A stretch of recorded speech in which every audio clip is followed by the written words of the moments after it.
Having this the very first day before session. I feel like it's kind of like a trial run. We're all making sure our computers are working, our offices are set up, but we couldn't quite fit it in last year. So delighted to see you all here today. As you know, last year we passed the state's first comprehensive cybersecurity reform package, and the main goal for today is to really get an update from the various agencies that were involved in that, to hear how much progress they've made since last year. But before we dive into the content, I have a new co-chair, my House Chair Delegate Ann Kaiser, and I'd just like to invite you to say a few words. Well, thank you. Thank you, Senator Hester, and thank you all. And I'm delighted to join this joint committee and to co-chair it with you. And I want to give kudos to you, Senator Hester, for all the work that you've done these last few years on this issue and helping to bring me up to speed in just the last 24 hours. So a great partnership moving forward. So again, I want to thank everyone for joining us today as we move forward to improve our cybersecurity in the state of Maryland. Thank you.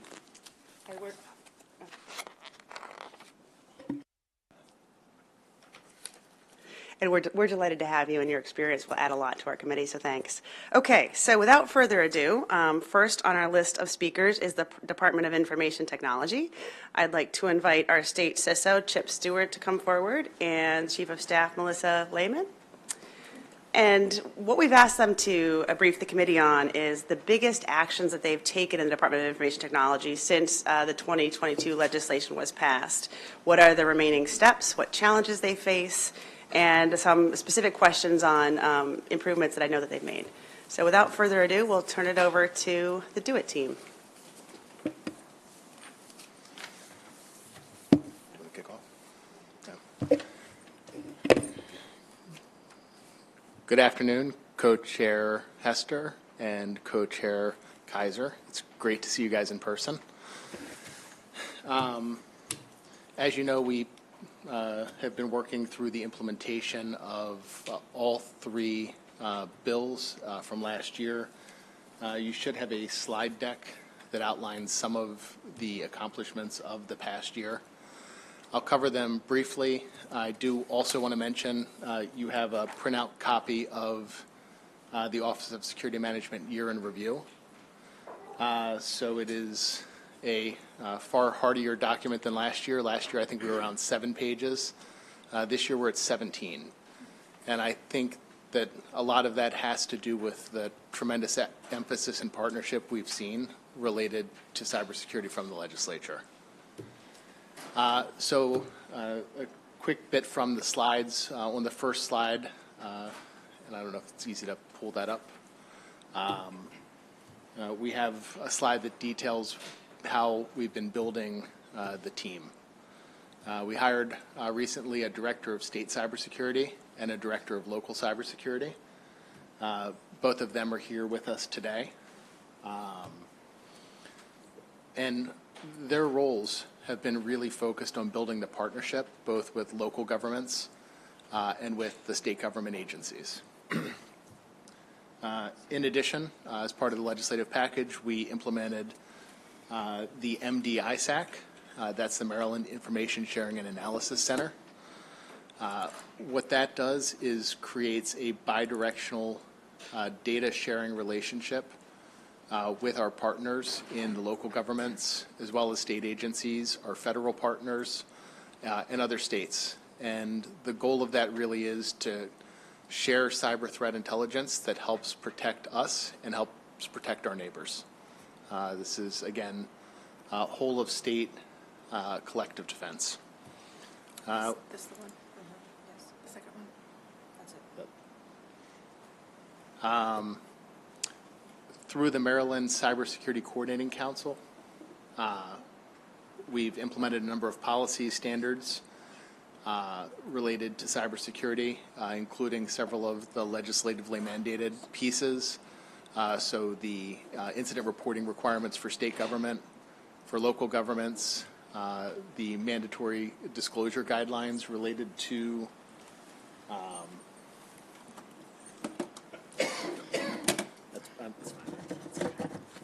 There's enough room there. There you go. Sorry about that. The incident reporting and incident disclosure guidelines as well as a policy creating an authority for the state CISO to issue binding operational and emergency directives. So this allows us to act very quickly in the event of a high-risk cybersecurity issue, such as the one recently identified through our federal partners with the application TikTok.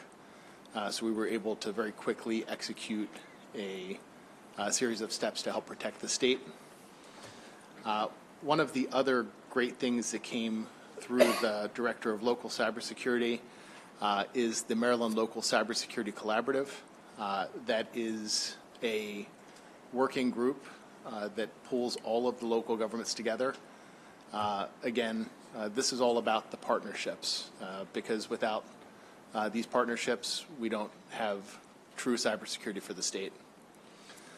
The last thing I wanted to mention related to what we got done in the past year is some new capabilities, one of which was the legislatively mandated statewide governance, risk, and compliance capability.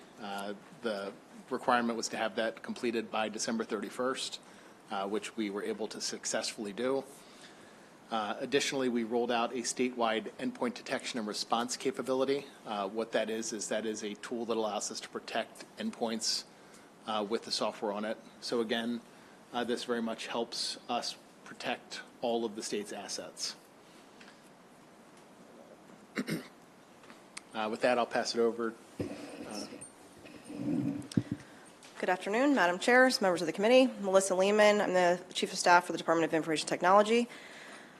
There were two specific requirements of Senate Bill 812 and House Bill 1205, and that was for DoIT to hire a contractor to perform a performance and capacity assessment, as well as develop a framework for investments in technology. The capacity assessment was to include evaluating DoIT's capacity to implement provisions of Senate Bill 812 and recommend additional resources necessary for DoIT to implement the provisions of Title 3.5 of the Finance and Procurement Article. The House Bill 1205, requirement to develop a framework in investments in technology, required once every 2 years that DoIT use this framework to assess the cybersecurity and information technology systems in each unit of state government. Because DoIT felt the importance of bringing on this contractor as quickly as possible, we did issue a task order off the DoIT independent validation and verification contract to acquire a contractor to perform both requirements. That task order was awarded to Ernst & Young, and we brought them on in October of 2022 to begin both of those initiatives. The performance and capacity assessment included the following tasks: to provide an assessment of the current structure of DoIT and DoIT's ability to fulfill those requirements, to survey all of the overall IT and cybersecurity budget associated staff across the executive branch of state government, to perform an analysis and recommendation for the centralization of the management and direction of cybersecurity strategy and operations within the executive branch of state government under DoIT's control, to perform an analysis of the current process for information technology and cybersecurity procurement and recommendations for improvement. And within each of those specific criteria, there were underlying factors associated with that. That included things like determining what additional resources were necessary to implement these requirements for the future needs of the department, to determine how the state can best offer centralized cybersecurity services in a centralized, federated, or hybrid model, to determine how OSM and DoIT can offer cybersecurity as a service to all units of state government, not just the executive branch, to conduct a feasibility study on expanding the Security Operations Center for all units of state government and local units of government, and also to survey other states to review their organizational chart and staffing levels as compared to DoIT, so that we can make recommendations, or so that they can provide recommendations on where DoIT, Office of Security Management, should be in order to fulfill these requirements. Yeah. The second phase of the requirements set forth per House Bill 1205 was the framework for IT investments. As I mentioned, this required DoIT to hire a contractor to develop a framework for investments in technology, and then to use that framework to assess the cybersecurity and IT systems in each unit of government. The framework outlined specific criteria, which were actually also defined in House Bill 1205. And that criteria included security risks to the systems, system performance, the system's dependence on other IT or cybersecurity systems and data, the system's ability to create an efficient and seamless experience for users, the system's effectiveness in achieving unit objectives, the system's effectiveness in meeting the needs of citizens and customers, the cost to maintain and operate the system, the speed of government response time, the effectiveness of the system in regards to the unit's objectives, improvements to the unit's relative audit findings attributable to these systems, and an assessment of the system using the National Institute of Standards and Technology Cybersecurity Framework.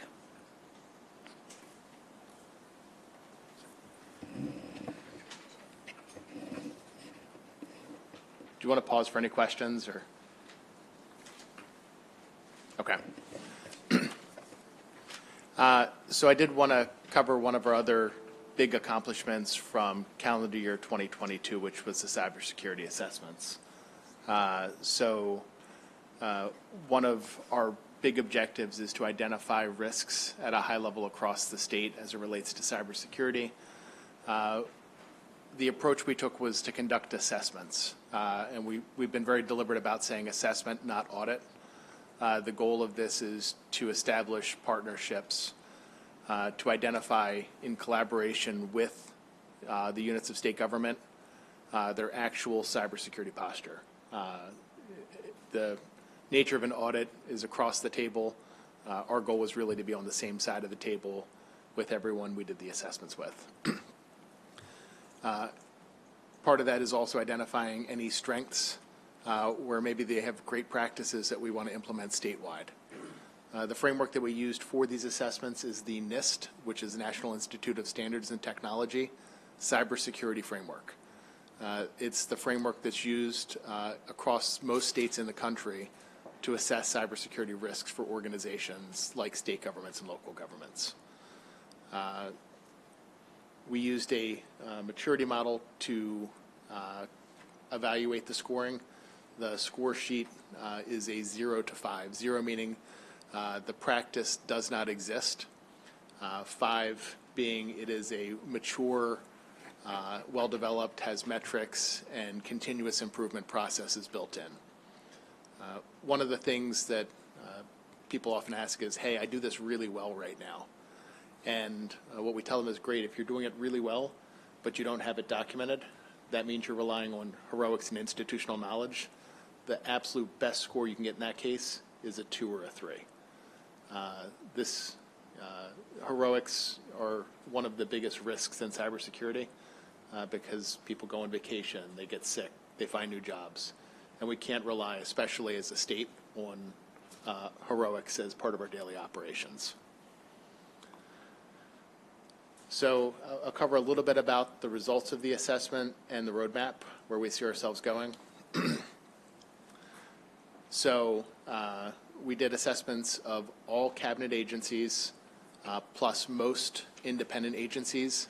The only cabinet agency that was not assessed was the Maryland Department of Health, because as a result of their cybersecurity incident that occurred in December of 2021, the focus for them is really on rebuilding, getting them back up and running and in a more secure posture. And an assessment would have simply been a distraction. My expectation is that we'll probably conduct that assessment in the next several months.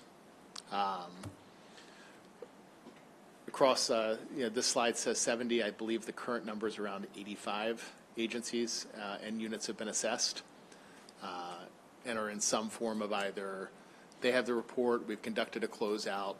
So these, all of these reports have been delivered to the units, so they can use that information to start improving. The average score we saw was around 1.78. That's an unweighted average. So if you have an extraordinarily small agency and a really large agency, one's a 0 and one's a 5, the average is 2.5. So I don't want the numbers to be misleading in any way. I want to be really transparent about what these numbers mean. 67% of the agencies were within one standard deviation of the mean. So there's a very tight grouping in the middle there. Most agencies are in that space. If you look at where most state governments strive to be, it's somewhere between a 2.5 and a 3.5 is their average score. Lower IT complexity organizations that operate without do-it services tended to score far worse. So these are the very small units that rely on third-party contractors to do all of their services. They don't necessarily have a cyber program. But the ones that did the best had an individual in the unit dedicated to cybersecurity. This is the person that wakes up every morning and says, my job is to protect my agency from cyber threats. So we do all these assessments. It's a tremendous effort, relied on a lot of folks doing a lot of really phenomenal work. What do we do with that? We take that information and create a roadmap. What are the highest risk issues that we identified, the things that we need to solve today? We call those our priority 0 issues. Then we have our priority 1s, the tactical quick wins. Those are the things that we can implement. Our timeline for that was 6 months. So we said from August, September until the end of the first quarter of 2023, what can we get done? The original goal was to have that done by the administration transition. We have most of it either underway or complete. Midterm development, what are the kind of more hefty projects that we need to undertake? What are the things that we can do at a high level to move the cyber ball forward for the state?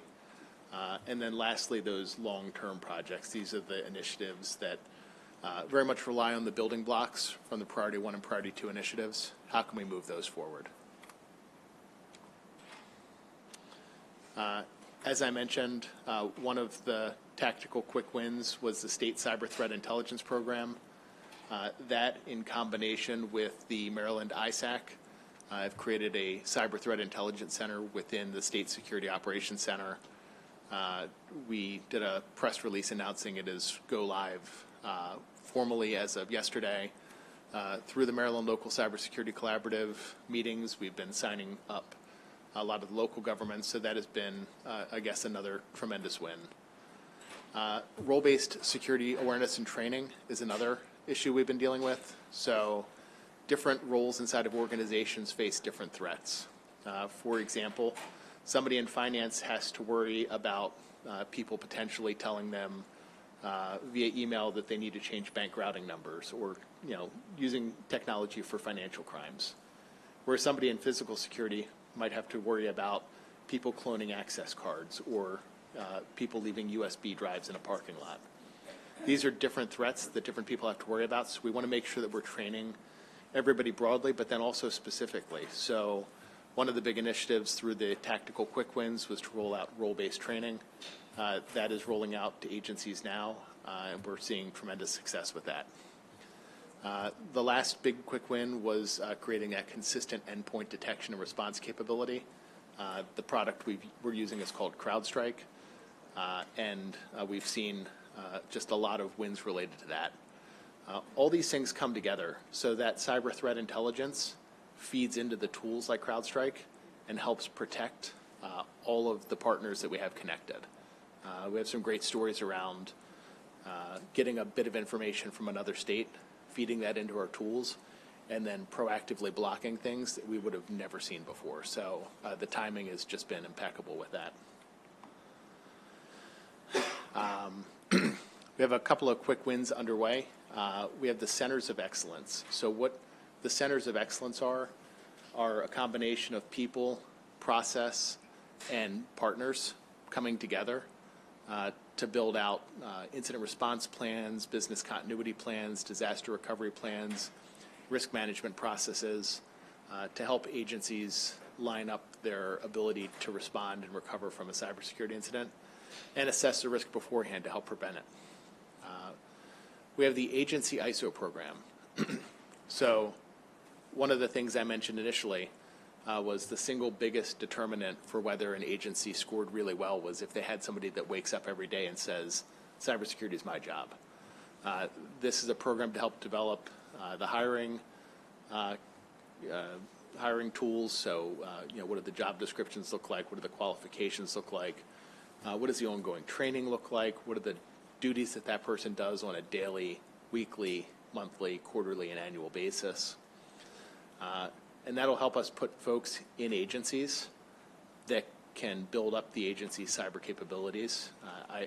I'm most excited about this one because I think this one will move the needle more than anything else, because it actually gives people that ability to focus.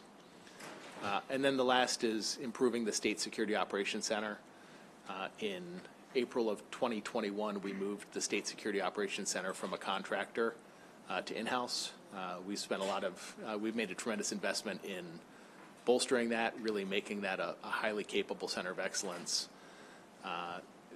We brought in a third party to evaluate those gaps, and hopefully through that evaluation identify the spots where we can make the biggest improvements. So through that centralized State Security Operations Center, we'll have the ability to respond, detect, and recover for cyber incidents, both in the state and eventually for counties and local governments. I talked for a while, so any questions? Thank you very much. We appreciate your presentation. I would defer to members of my committee. Does anybody have any questions? Delegate Feldmark. Thank you. Thank you. I wanted to go back to the summary of agency assessment results. I think in discussing that slide was when you mentioned, if I understood correctly, that sort of smaller units that rely on outside contractors had significantly lower scores. Can you talk a little bit about how many of those are there? Like, how many state units of government are outside of? So I don't have the exact quantities, but Okay. what I'll generalize, which is that when you have a board that operates its own IT systems, typically whoever runs that board or commission or whatever that small agency is, typically the independent agencies, their job is to run the agency and also do HR and manage finance and also do IT. So they rely on a private sector partner to say, hey, we need somebody to make our computers run. And ultimately, that organization's job is to make the computers run. It's not to ensure that the business is ready to respond and recover for a cybersecurity incident. Right. And I think that's why you see that cluster in those smaller units where they're using third parties. The third parties the private sector partners are doing exactly what they're supposed to, but there's a gap that we need to address as in partnership with them. It's not they're doing anything wrong. This is the progression. Okay. I guess I would ask, if possible, if we could see sort of what that universe is. If you could I'm sure we can figure follow out up. something Okay. to share that doesn't identify vulnerabilities. Targets. Right. Yeah. Gotcha. Thank you. Absolutely. All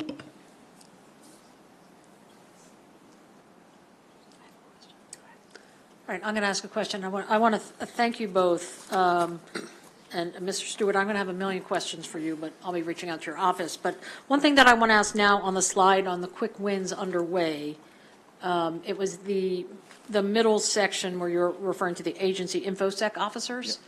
And I'm not sure if you said training, but identifying the skill sets and so forth. Do we offer the salaries, a competitive enough salary to bring people in to do those jobs at a high enough level to do what we need them to do in these jobs? So I think the answer is we have the capability to do so. One of the things I'm very passionate about is where do you place the agency security officer? If you place them down as a subunit inside of IT, it becomes very hard to pay them competitively because of the pay scales, but also they don't have the voice at the executive level to drive organizational change. So I think as long as you're placing these resources in high-level executive positions, which is what they truly are, I think the state pay scale can attract the right talent. And we've done so very successfully. I don't think it can be understated how many folks really care about the mission so much that, as long as you can make the pay somewhat competitive, you attract the talent. And we've just been so successful with that inside of the Office of Security Management. I don't see why we couldn't continue to be successful with that across the state.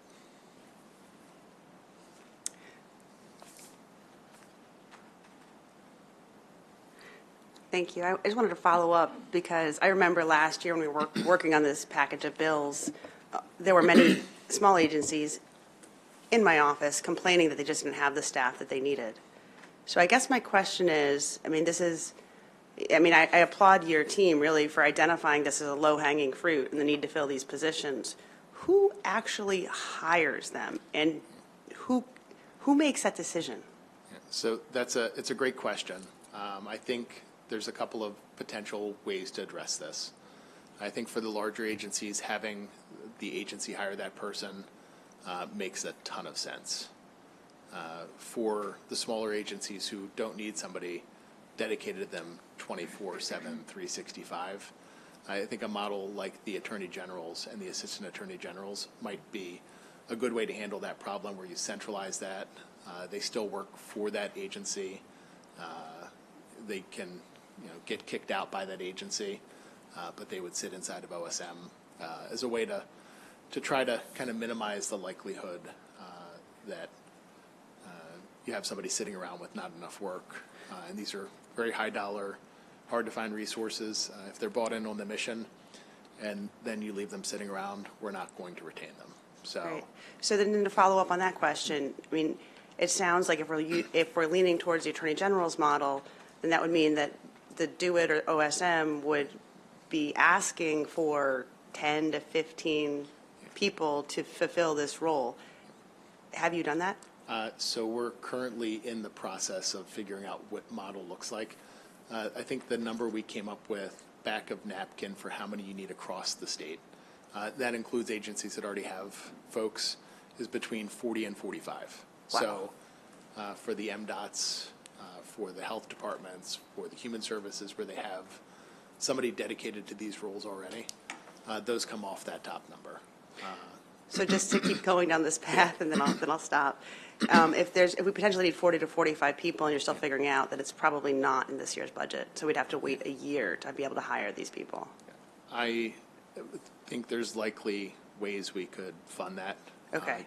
Either using the dedicated purpose account or some other mechanism, bringing in contractors to help support. I think we do have we have an opportunity to get it done this year. Fabulous. Music to my ears. Any other questions?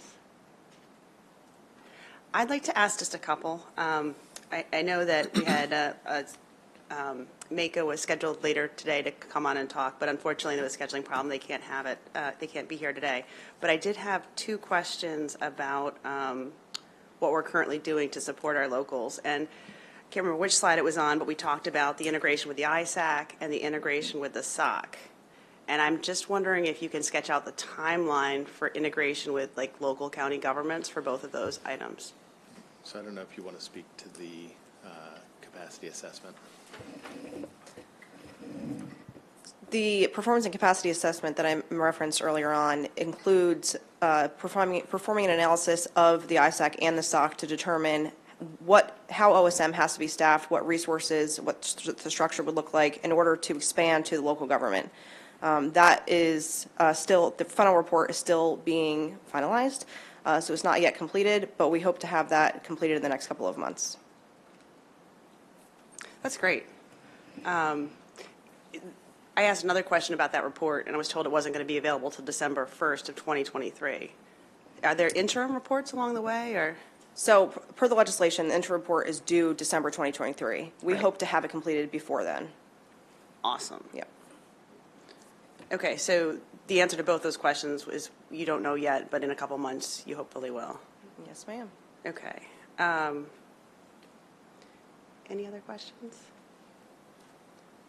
I just got kicked off the internet. I have one last question, and then I'll save the rest for behind closed doors. But on the slide that had the maturity ratings, and we talked about what you wanted to do before transition, and then the first year of the new administration, and then longer term. And then there was a previous slide where we were at like 1.78, and you said that most states try to be between a 2.5 and a 3. So are we talking about getting to a 2.5 or 3 by the end of the first year of the new administration, or is it going to take longer? So I think based on the assessment cadence, we won't be there, but that doesn't mean we won't actually be there. So assessments occur every 2 years. So end of the first administration, we're not reassessing everybody until just after that. So I think, will we have a score sheet that shows that we're there? Not by the end of the first year. Where will we be? I think the answer is there's a couple of big initiatives that move the ball pretty far down the field. The security awareness and training improvements, as an example, that moves the decimal point, the 10th place up by a couple of digits. So I think the tactical quick wins plus the kind of first year initiatives, when we do the next round of assessments, I think we'll be conservatively at the top end of that 2.5 to 3, but optimistically, I think we'll be in the 3 to 4 range when we come back in 18 or so months and do this again. Fabulous. Seeing no other questions, well, thank you for your time. Thank you all very much. I appreciate it. Great work. Keep it up.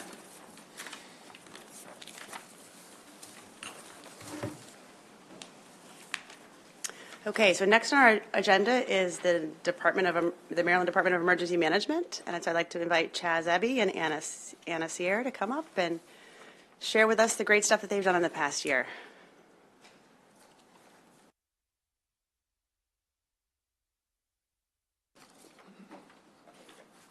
Just, for the audience, we asked MDEM, basically the same questions we asked DoIT. What are the biggest actions they've taken since the 2022 legislation passed? What are the biggest remaining steps? And what challenges you're facing? So over to you.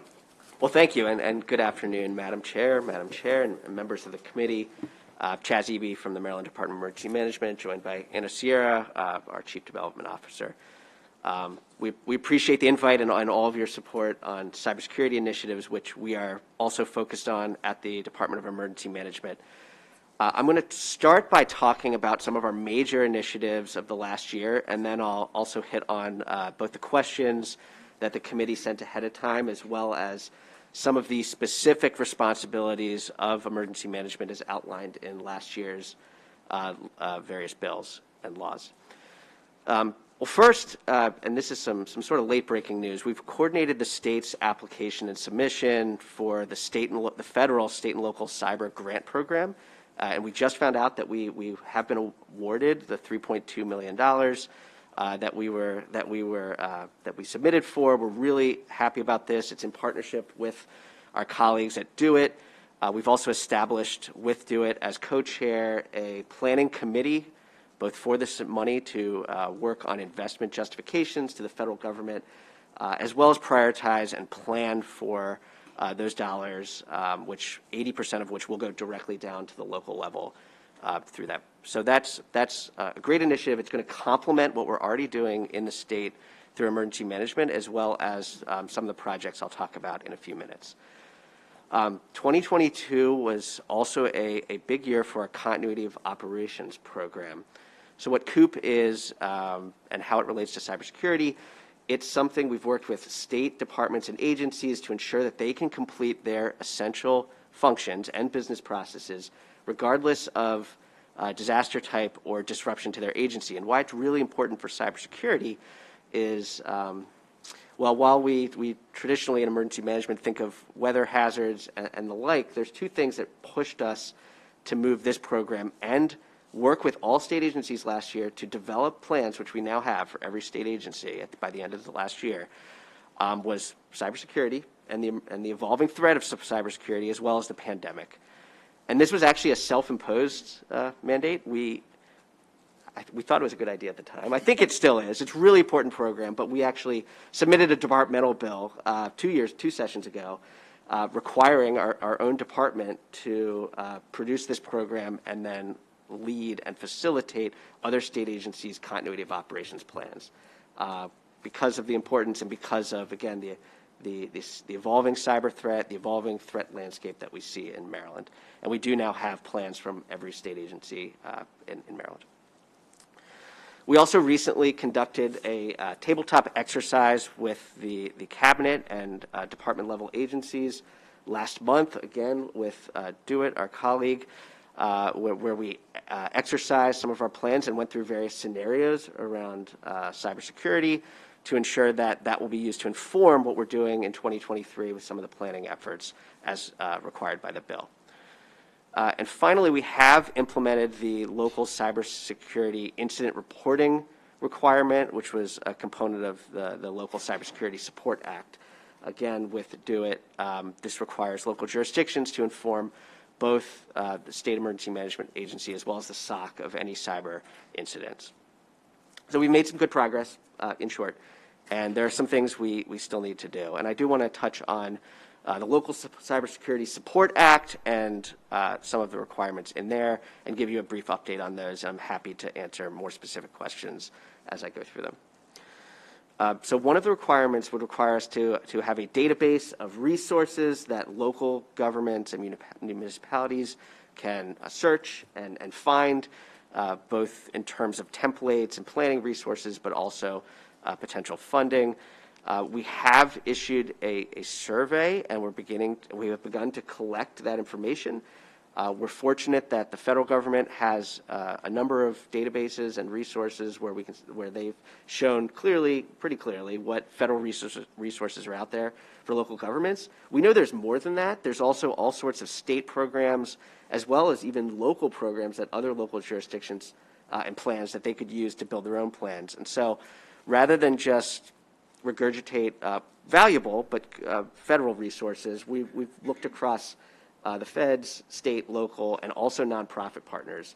And we anticipate being able to publish that to our local jurisdictions as soon as February, Q1 2023, so it should be coming soon. Local planning templates. One of the reasons I believe that the Maryland Department of Emergency Management is supporting and it's been tasked with supporting local jurisdictions with both planning, training, and exercise as it relates to cybersecurity is that we have a preparedness unit in the Maryland Department of Emergency Management already, which has master exercise developers, planners, and trainers.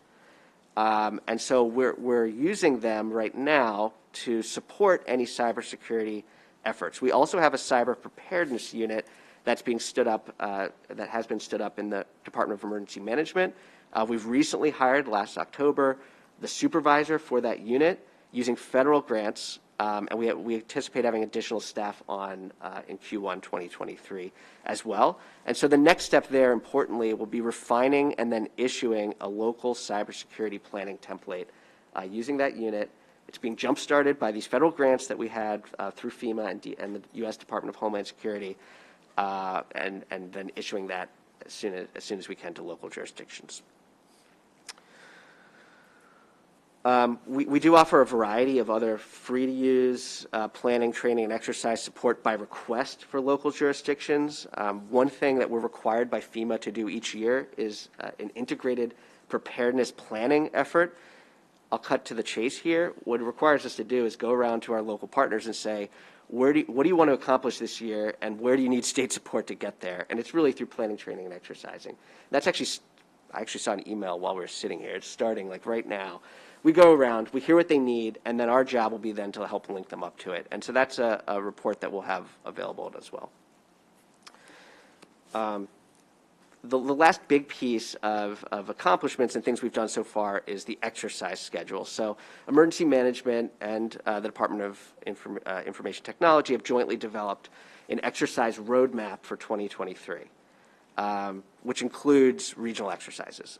Those will be done at the end. We're also developing an exercise in the box is what we call it, but it's a template, a can type of exercise format that a local jurisdiction can take, ready to use. It's something that perhaps a contractor would do for them, but we're developing at the state level and then providing that to local jurisdictions so that if they want to carry out their own exercise, they're free to do so either in advance of anything the state does or as a complement to what we'll do and working with the locals later this year.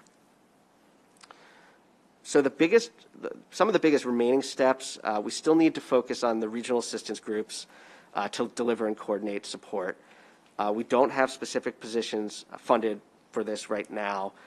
We do have the existing infrastructure, planning, training, and exercise team that is, and a regional liaison team who, again, by request, are always there to support local jurisdictions through an all hazards approach for emergency management, which could include cybersecurity. Again, we're using temporary grants from the Federal Emergency Management Agency to fill some of our cyber preparedness unit positions. And any additional resources that are focused on cybersecurity could be used to very specifically hone in on subject matter experts that could do that work. Because it's interesting, the exercise schedule, again, we just had the cabinet tabletop in December. By February, we'll have that exercise in a box program available to locals. Summer of this year, we'll have a statewide tabletop exercise specifically for cybersecurity. And then in quarter 3, 4, we'll begin doing the regional exercises around the state. We're also working with the Maryland Center for School Safety to include public school systems in those regional exercises, which we're really excited about. I think we all know that those have been some systems, school systems have been the survivors of various cyber attacks that have affected them greatly. Let me stop there. I'm very happy to answer any questions that the committee has. And again, I appreciate your time. It sort of feels like the day before opening day, and this is a good rehearsal for us. Thank you very much. I see we have a question from Delegate Bartlett. Thank you, Madam Chair. I have a question, and thanks for being here, first of all. And I love the exercises. I love the exercise in the box. But how does that relate, or how do you have exercise in the box as well as surprise exercises? Because it would seem, I'm sure if one agency, one group, local group heard about it, and this is what we did, and this is what we did to, that they might talk to another local office or something. So is there are there surprise exercises as well as the exercise in the box? Excellent question, and there are actually terms in emergency management for surprise exercises because they are so valuable. We do that internally at the State Department of Emergency Management. They're called Thunderbolt exercises, believe it or not. That's the EM term. We will have, I don't want to call it surprises, but when we hold an exercise, there's a controller and evaluator room, a simulation cell, it's called a sim cell, where they do inputs mid-exercise so that the team participating can't completely prepare for everything. I'll admit it's maybe not quite like a surprise. You get a phone call and you have to show up right there, but it's interesting because it allows the players to at least be a little surprised and have to think through the problem-solving effort relating to cybersecurity. So that'll be a component of the regional exercise when we do them. Okay. So I hope at least partially we have some surprises. Great. I think they should be at 3 o'clock in the morning, quite frankly. Oof. That's when all the stuff happens, It's always early in the morning, but, I don't work for your department, but that's just my recommendation. Delegate Bartlett, you'd make an excellent emergency manager if you really believe that. Thank you. That's all. Thank you.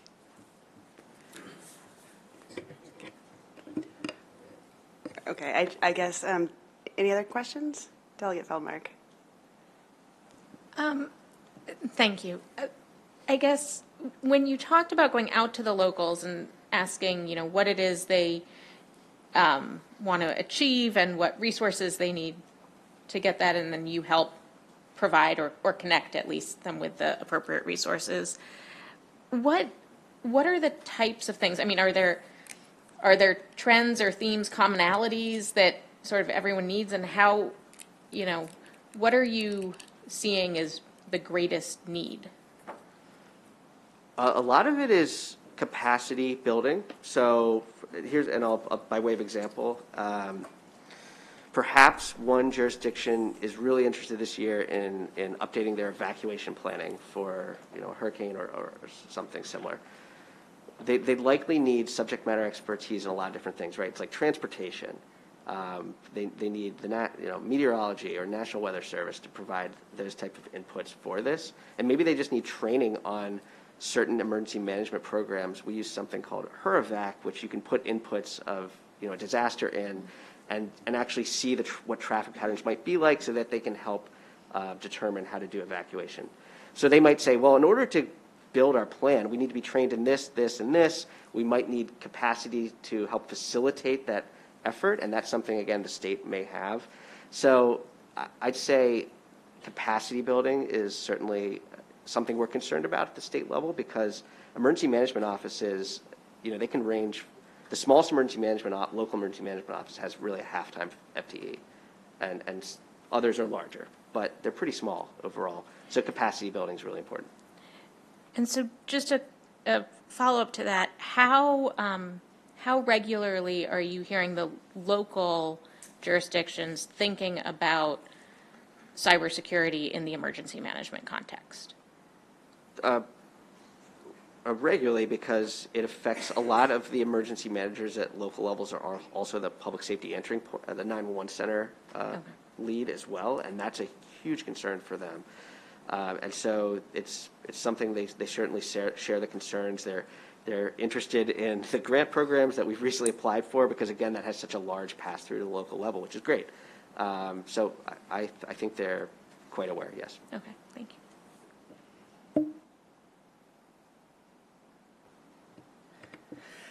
I feel like if Mako was here, they'd want to ask a question about the local support fund. So I think it's fabulous that you guys have managed to get the $3.2 million. I wonder if the requests coming from the counties are going to exceed that $3.2 million.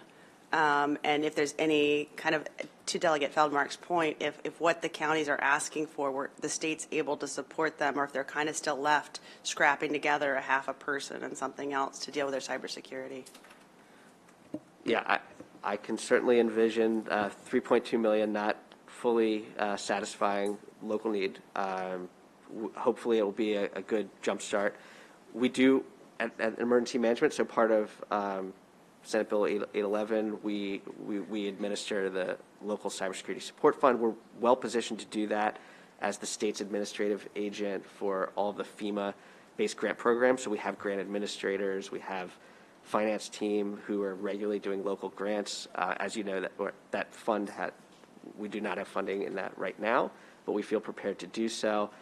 The good thing about the federal program is that by virtue of creating this committee, and we're required to set up a process for evaluating local cybersecurity requests. I mean, our hope is we can basically use that. It'll be the same evaluation rubric, right? It makes sense. State or federal dollars are very similar.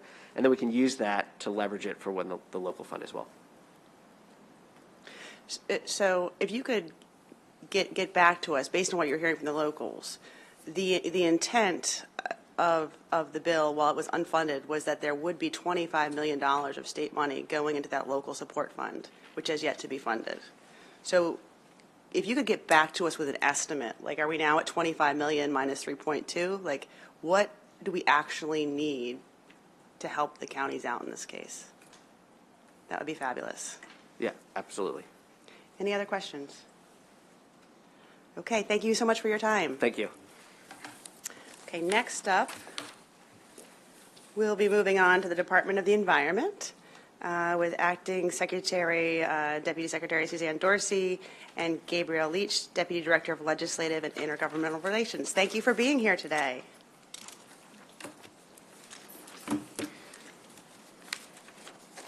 So there was a small component of one of the bills that dealt with your role in wastewater, and so if you could, focus on that area, that would be fabulous. Sure, happy to. Suzanne Dorsey, Deputy Secretary and Acting Secretary of the Maryland Department of the Environment, and I'm here with Gabby Leach, Deputy Director of Legislative and Intergovernmental Relationships. Pleasure to be with you today.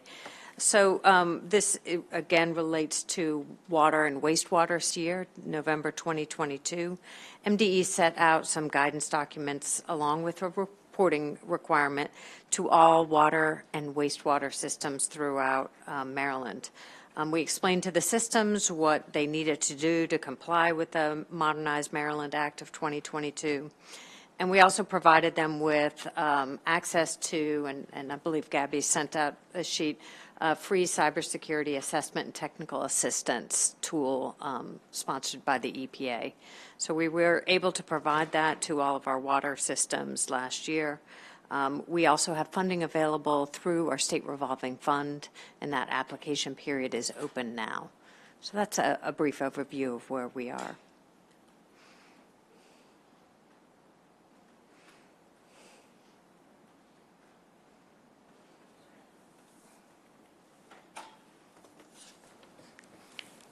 Thank you for that, and thank you for this. A quick general question, hopefully it's a general question. Is there a means for an individual who is without water to be able to make contact immediately and find out, this is a regular bill paying person, okay, and to find out what has happened? And I say this because actually in my community last night, I wasn't there, but in my community apparently we lost water, power, water pressure, and some more things happened. And I knew what was going on, but a lot of my neighbors didn't know what was going on. And I would hate for it to be just the time when they're ready to, relax into the bathtub, and then they find out they don't have water. So is there a way? Is there like some type of IA or AI or something that's set up? Yeah, so that a centralized system. A centralized system. Yeah. Yeah. There isn't, because water is managed at the local level. MDE certainly supports that through our various regulations and permitting, but it is handled at a local level. In fact, I recently asked our Attorney General a similar question, which is the state required by law to provide potable water to its citizens? And the answer I got back was not necessarily. Not yet. Yes, ma'am. So there isn't a centralized system. Certainly, we work very hard with the local water supply and wastewater treatment to ensure that communication we have oversight of that and is applicable through the law. There are reporting requirements. And you saw some of that play out in Baltimore City with low water pressure that may result in, safety issues. So we do enforce those safety and follow through with reporting. But is there one place that any citizen throughout the state can go? No, ma'am. Thank you.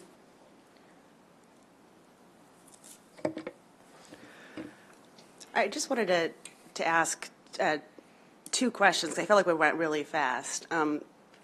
What is the worst thing that could happen in a cybersecurity attack on a water system? I'd like to think that I can't imagine that, but what we want to avoid, I guess what keeps me up at night would be protecting water sources that are available for a large number of people. So some kind of an event where access to that water, causes that water to be undrinkable. And potentially lethal. And potentially lethal. So remember where people get their water in the state from different sources. So some people, there are reserves, there are lakes and reservoirs. Some people use groundwater. Some people use groundwater from confined aquifers. So the source of that water varies depending on where you are. Some people use river water or what we call surface water. So protecting all of those different sources is a really important responsibility.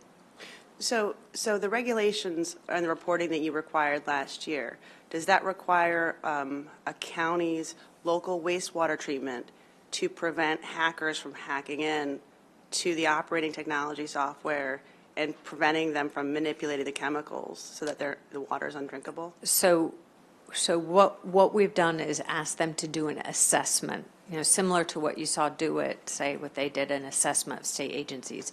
We're asking for similar assessment. Where are you? What do you have? Imagine that we have water supply and wastewater treatment plants throughout our state that vary from very small to Back River and Patapsco. So we have to accommodate all of those different resources. So when are those assessments due? So we've provided them with the assessments. They have the ability to apply for funding through January. And the due date for the assessment, I think it's... So for December 1st, when is in the bill, it says December 1st, including the vulnerability assessment as well as the cybersecurity plan. So, and then in the legislation, they are to provide it over to the Maryland General Assembly and DLS for review. So the assessments are due to us by the end of this year, but the funding is only open through the end of January. Why is that? The request for funding, because our state revolving funds are competitive. It's not just for this. The state revolving fund application period is December through January annually. Do you feel like every single wastewater treatment plant in the entire state of Maryland knows about this? I feel that every single wastewater treatment plant knows about funding the state revolving fund. Are they advanced enough in their planning that they've actually applied for funding this year? No, I don't think that. What would it, so it would take legislation to extend the deadline of the state revolving fund for somebody who wants to apply to protect the water of people in the state of Maryland? So I want to point out that there is another funding source. Okay. So we have been working with MDEM. They are seeking grant money, so that would apply for this type of resources. We're working with them to ensure that funding opportunity would also be available throughout the year. Is that the federal funding or state funding? It's federal funding. Right, okay. Well, I think we share the same goal in protecting our state's water, and so if you can think of anything that we could do to make the funding available, it just seems like some of the smaller wastewater treatment plants may not realize what they need by the end of January, and so I'd really like to make sure that we can help them out. So any ideas that you have or MDEM has, please let us know. Happy to share those. And I can share that I have gone to utilities conferences where this topic is, keynote speaker level topic. So it is something that, again, many of our operators are thinking about as top of mind. They're talking about disconnecting from the internet. Is it perfectly consistent across our state? Not yet. Right. Thank you very much. I do have a follow-up. And based on what Senator Hester was just asking you, and if I was following correctly, and I'm taking my notes here about the smaller wastewater treatment centers, is it something that MDE could just do, or would we have to require that you would do outreach to those smaller places to make sure that they're aware of the funding cycles and what to apply for and so forth? Would that have to be legislated, or is that something that could just be done? No, and in fact, one of the things that I've been talking about with staff is, we need to take our show on the road and make sure that we are working with MACO and MML to, communicate effectively around these funds. Thank you. Thank you. And I guess towards that end, MDE does permit all of these facilities, correct? Correct. So, Can it be you have a Yep. you have a good list. we have a tool. Right. So I would think that outreach. Absolutely. I would hope that outreach would seem And- like a logical next step. Correct. And as those permits come up for renewal, including provisions in that permitting is something that we're working on, ensuring that we have the legal pathways to do that. Understood, but I think short of any legal pathways, to the chair's point, it doesn't have to be Correct. legally required. It could Correct. just be the right thing to do. Yes. Right. And I just wanted to note that we did send out the guidance document in November, and we are planning on following up. And in the Great. guidance document, we did say that, MDE is here to provide funding and to reach out to us with contact information as well. So we were planning on following up on that to make sure that these people are aware that this is coming up and this is something that they need to do. Thanks. Thank you. Seeing no more questions, thank you so much for your time. Thank you.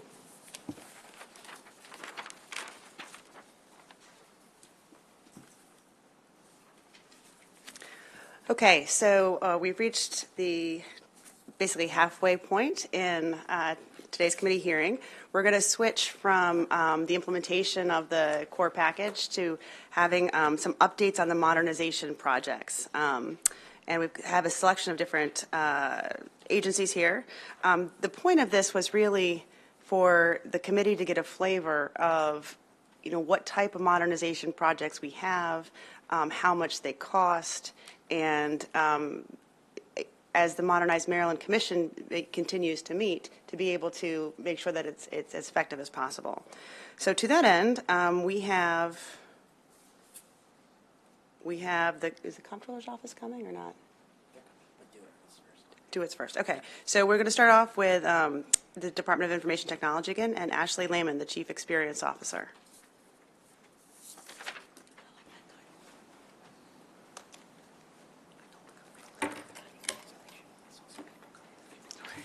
Well, good afternoon. My name is Ashley Lehman. I'm with the Department of Information Technology, and I am the Chief Experience Officer.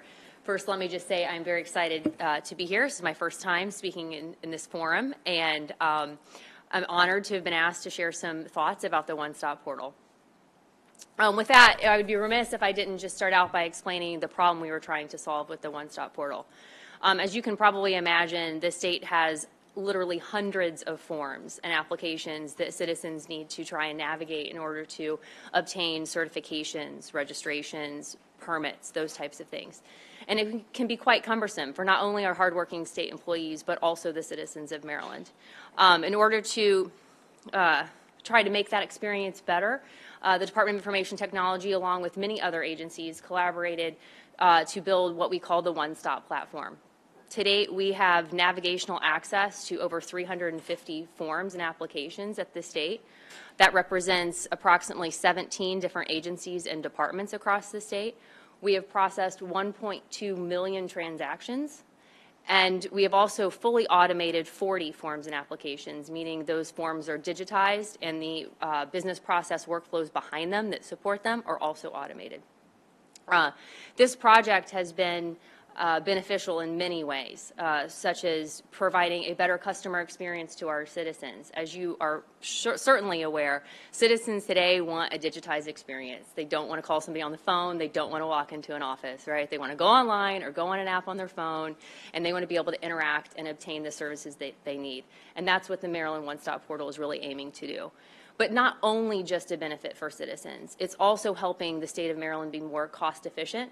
While each agency's licenses or permits or certifications, while those processes may be very unique because their own missions and business processes are unique, the underlying functionality that's needed to issue a certification or a permit, some of those things can be streamlined and standardized across those agencies. And so by building one platform, we're not having agencies have to go out and find their own individualized solutions, which would be less cost effective to the state.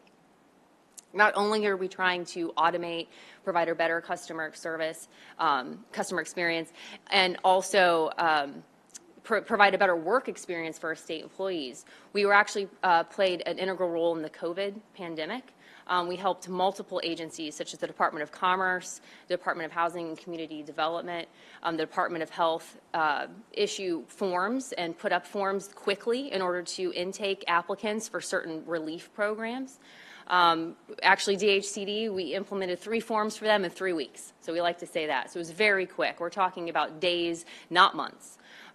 We helped the Department of Health with the GoVax effort with pre-registration. That was set up in 1 month.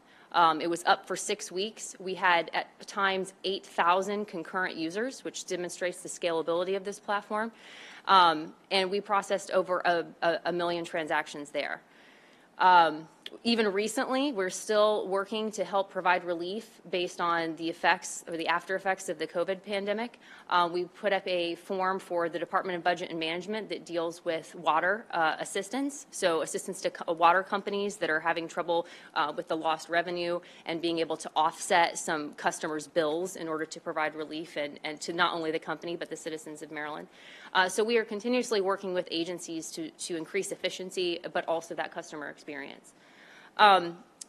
As far as our major IT development effort at the state, which I'm sure most of you are familiar with, several of those agencies have actually selected the one-stop platform to be the solution in order to modernize their business processes.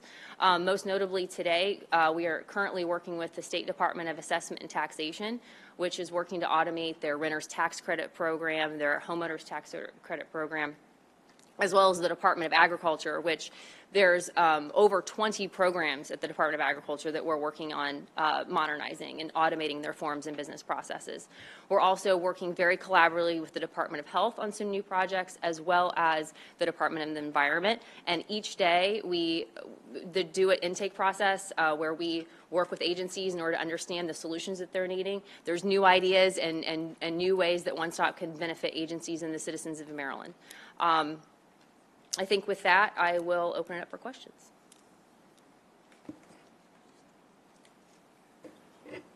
Thank you very much. We appreciate the quick and speedy overview. I just wanted to lay out the framework. So the one-stop portal is basically what you've set out to do is done, but you're now bringing 2 other agencies on. Is that correct? I'm glad. That's an excellent question. So the project is ongoing. We consistently onboard new agencies, but I think the meat of what you're asking for is the actual platform done? And I would say that is still a work in progress. There are things we still want to build out in the platform. For example, I spoke about not having individual agencies need to go out and get their own solutions. There are certain pieces of functionality that you would expect a licensing and permitting portal or application to have. For example, an interface with the state's financial management system, right, so that we can work on collecting payments for fees and tracking those types of payments. Also, an interface with the state's criminal justice information system, so that if we need to do background checks for certain types of permits and applications. So those types of things, we are working with our implementation vendor in order to make sure that those are in our product roadmap. So there are constantly features that we're adding that we hope will be used by multiple agencies. So not necessarily specific agencies, those are for specific projects, but we are still working on building out the platform. Delegate Bartlett. Thank you for this information. Let me ask you a couple of questions really quickly. So if I understand the presentation correctly, 350 forms or applications exist, and about 40 of them have actually been automated. Am I reading that correctly? So one of the main goals of One Stop is that it is difficult for, and I'll give you a personal example. I actually just had to get my emissions test for my car, which is a 2009 Yaris, so it didn't go so well, but that's beside the point. What I was looking for was the waiver form, and it was not intuitive to me as a citizen that waiver form was actually managed by the Department of the Environment rather than the Department of Motor Vehicle Administration. My point being that one of the goals of the One Stop platform is that citizens go to one place, one web page, and then they can go through and they can search for the actual form that they're looking for. So when I say that there have been 350 forms that that One Stop portal provides navigational access to, some of those are actually links to agency web pages. So while the form itself has not been automated and it may take you to an agency web page with a PDF, the benefit there is that the citizens, well, it's a form, I hope it's on the One Stop portal. So I'm going to go to the One Stop portal. And even if it's just a link to that other agency's webpage, it's easier for them because they have now found a way to get access to it than trying to go to 45 different agency pages and pick the right one to find it. Right. I like that. So with the 3 forms in 3 weeks, let me ask you about that. What were the challenges? Is it the interface and the implementation? Because 3 forms in 3 weeks, I don't know. I mean, you were happy about it, but I was kind of actually disappointed. Oh, okay. Well, let me try to explain it a little better because, one of the main challenges is always being able to translate to line workers, right? That say, well, I've done this paper form and I've had this manual process for 30 years. How do I think about it in a digitized way? What is the workflow if we're talking about mouse clicks, right? Rather than taking a piece of paper and walking it down to Bill's office and Bill signs off and then Bill walks it over to, it is a different mindset. And so one of the challenges that does take some time is being able to have IT people and the business people sit down and talk to one another to say, how should this work if we're going to automate it? That's one challenge. Usually for these forms that can be done really quickly, we're not talking about complicated interfaces or complicated back-end processes. But for the most part, it's really figuring out how is it going to work and how should it work right so that it is not only user-friendly for the customer, but also the state workers can use it correctly as well. Makes sense. Is there a survey or anything that you all have with the forms for those people, so they can provide feedback, especially for the agency, to make it go a little faster? I was just wondering. So we do not have a survey that is specific to the one-stop portal, but that is absolutely a great idea, and I'm going to take a note, and I think that that's something we should look into doing in the future. Okay, thanks. Thank you, Madam Chair. This has always been very fascinating to me. I had some legislation in years ago trying to get to something like a one-stop portal, and I was glad you also mentioned SSTAT because I've done a lot with SSTAT and their process with the ombudsman and everything that we're trying to do customer service-wise there. Just want to also see, when you referenced SSTAT as part of the success, when someone's applying for one of those tax programs, is it just a link to something else, or are they being informed, hey, since you qualify for this, you may qualify for this too, which is also worth a few $100s or a few $1,000s to you? Are they being given that type of helpful information? Let me make sure I understand your question. So are you saying that if for example, if a constituent would log into One Stop to apply for homeowners tax credit, would whatever the wizard, if you would, that helps them determine the eligibility for that program, would that also determine the eligibility for like a renter's tax credit? And I know that the eligibility, unfortunately, we've made them all different. And so that doesn't make it easy, but still a lot of times those populations are very much with Venn diagrams of a lot of intersections. So are we letting people know that there's a likelihood that they could get another service? Because I am not intimately familiar with the eligibility criteria for each of those programs, I cannot answer your question at this moment, but I absolutely will get back to that because it's an excellent question. And I think that is being able to build upon having one program there and what other benefits could a constituent also be eligible for, is it absolutely should be a goal of the project. And my only follow-up question is to find out, if not now, later, is this information being written at what kind of grade level? I consider myself okay smart with 2 master's degrees in serving here a long time, but I can't read a form to save my life. And so I worry about people who are maybe less educated and maybe a little more fearful of computers and other things. To what level is it being written?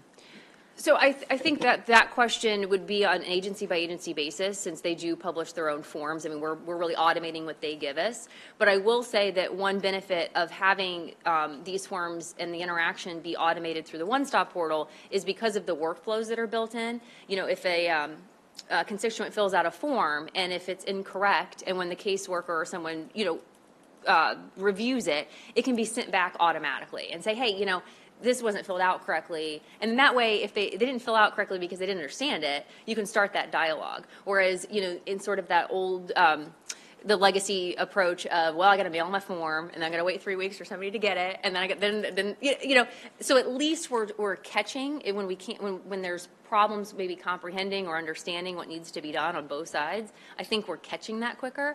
But as far as the individual forms and the reading level, it would probably be more of an agency by agency basis. Talia Feldmark. Thank you, Madam Chair. So thank you. I really appreciate this. And, I think sort of to the chair's last question, I think it would be great if this was not just sort of a common platform, but if there was actually the capability for sort of a common application and find out all the things you're eligible for, you know. So if it's possible to add that to your to-do list, I'd love to. But, but I guess the other question I have, and we've been dealing with this in, with some tax credits, you know, it seems to me that what's happening now in SDAT is going to be great for sort of efficiency and streamlining the existing process, right? It doesn't sound to me like there's a lot of flexibility built into that as we make policy decisions about improving that process, right? Improving the actual application process, then we'll have to re-digitize it. It seems like there's not a lot of flexibility being built in. Is there a way to sort of take into account that all of these forms that we're now putting in One Stop may in fact need to evolve and making that evolution a little more efficient? So one of the items that's on our product roadmap is working with our implementation vendor to expand the abilities for our state employee admin functions. So to put it in layman's terms, I always like to use that joke since my last name's Layman, but I don't know if anybody thinks that's funny. I do. But to put it in layman's terms, the one thing we're trying to work with the implementation vendor is to say, hey, these are state forms. They are going to change. Legislation is going to be, is going to be issued. It's we're going to either need to update. Well, I mean, the governor, for example, we're going to have to update that letterhead, but more complicated things as well. We want to expand the use of the admin role so that there are certain changes within that application that will not be reliant upon an implementation vendor. We can train state staff, right, which also helps with job security, right? There's always concern that when we automate things, people are worried about, well, I did this paper thing before, now I got to do this new thing. We want to start reskilling people to say, well, are there certain things that you can actually do when we need form changes? Can you build your own forms? Can we make it more a more collaborative effort with our implementation partner and our state employees? And so we're hoping that will address the very issue that you're talking about. Okay. Thank you. Mm-hmm.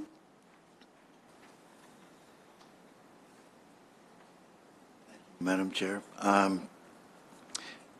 Ashley, the legislature is working on a statewide 311 hotline, and and the purpose would be to access state services and navigate state bureaucracy.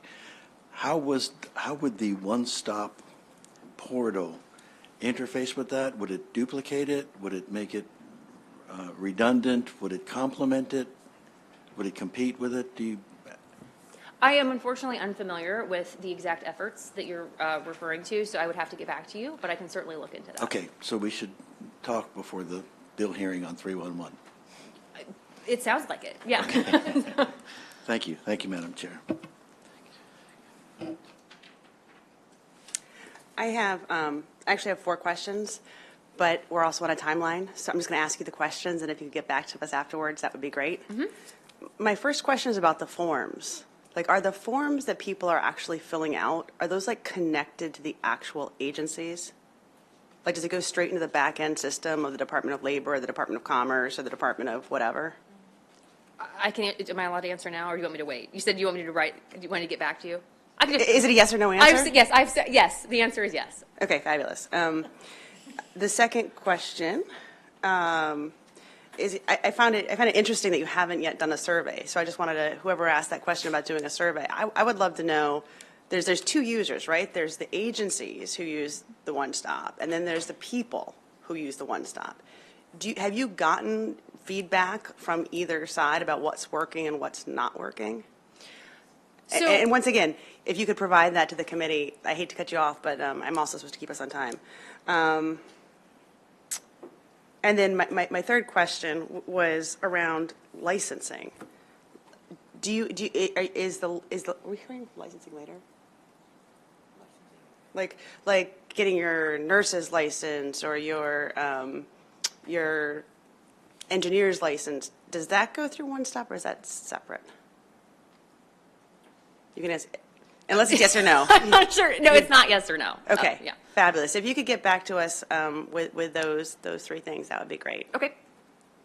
Thank you so very much. Yes, thank you. I'm excited to see all this enthusiasm around modernization projects. Once again, the point of this was to give the committee a taste of what we're doing across the state and the scope and the budget. So next up, we have the Comptroller's Office. Are they here? We've got Andrew Schauffele, hopefully I said that right, Schauffele, John Hitter, and Jeannie Olson. Thank you all so very much for being here. And once again, we're looking for like a high-level description of your modernization project, the benefits that it provides, and the challenges that you're facing. Sure. Thank you very much for being here. Thank you, Madam Chair. Appreciate the opportunity to be here. I'm Chief Deputy Comptroller Andy Schauffele. I'll do most of the talking, and I've brought my experts here. This is Jean Olson. She is directing the Compass project for our agency, and John Hyder, he is our Director of Information Technology.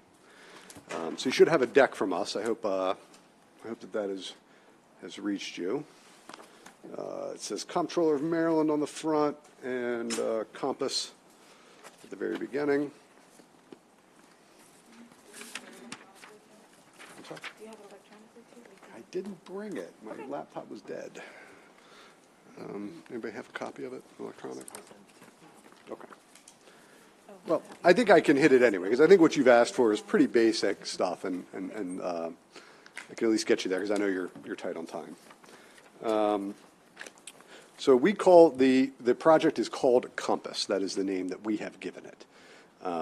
We have procured a product. It's called Revenue Premier from a company called Revenue Solutions Incorporated. It is meant to be an enterprise system for tax. There are currently 2 vendors that develop enterprise systems for tax that have successfully implemented in the United States. Revenue Premier is one. The other one is a company called Fast Technologies. So we began the process back in 2017. That is when we began developing our requirements, when we began building out the RFP. The procurement actually started in 2018. The vendor was selected in 2019, and we did our first release in 2020. So at the Comptroller's Office, we administer about 37 different taxes and more than 40 different fees. Historically, we have administered the majority of that on a mainframe application. We call that SMART. It was implemented in the Comptroller's Office back in the early 90s, I want to say 1993, which means it was about mid-80s technology. Okay? It's been an excellent system for us, but it does create challenges at this point, hence the need to update here. So we've broken down the project into multiple pieces, AKA tax types, and the very first release to go live was alcohol.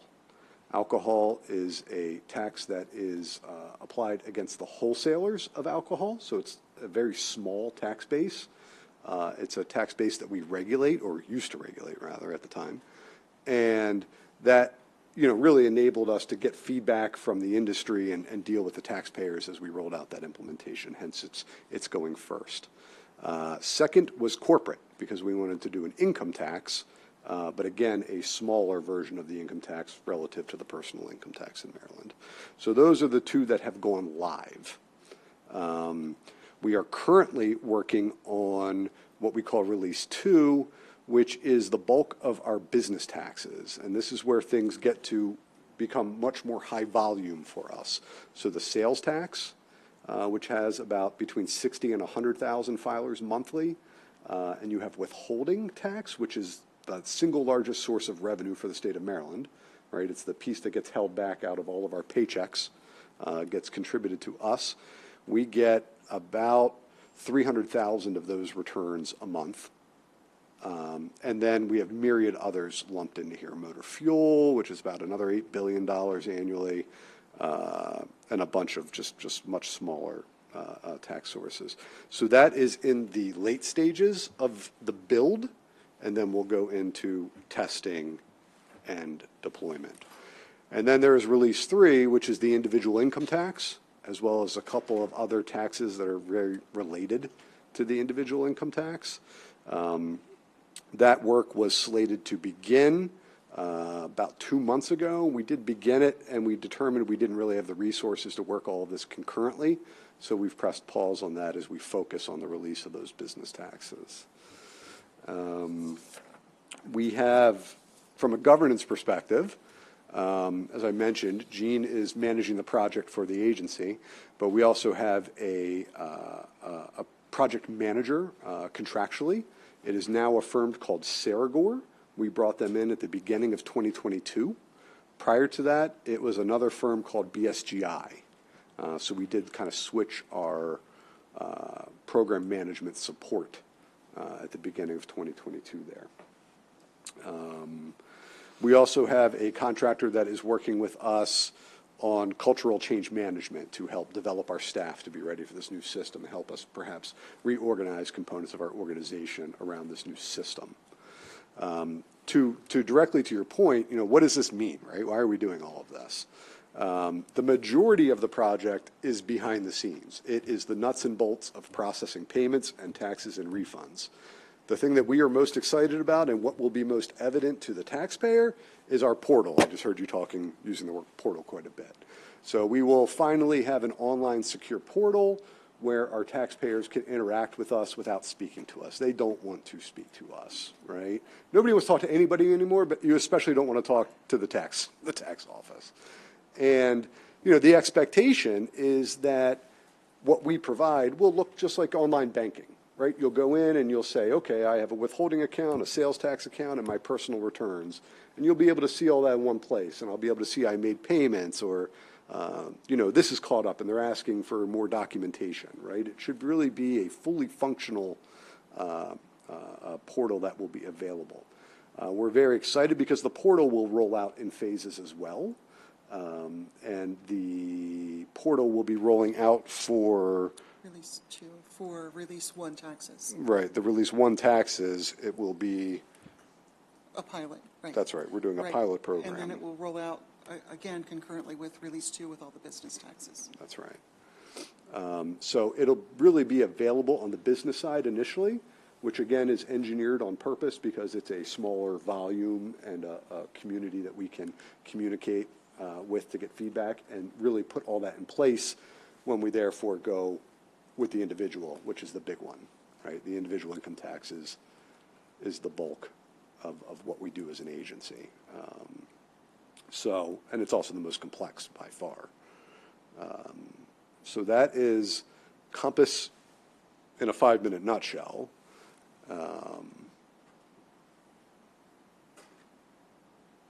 Happy to take any questions. We did include some things in our documentation too about some of our cyber security because I know that's on there.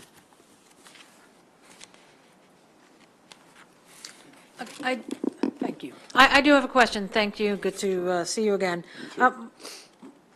My question is just some overall sense of where you are today in terms of this cybersecurity and so forth, related to where you want to be. Okay. How much longer is it going to take? How many more millions of dollars would it take? Is the infrastructure in place? Do you have the people you need to have to make it happen?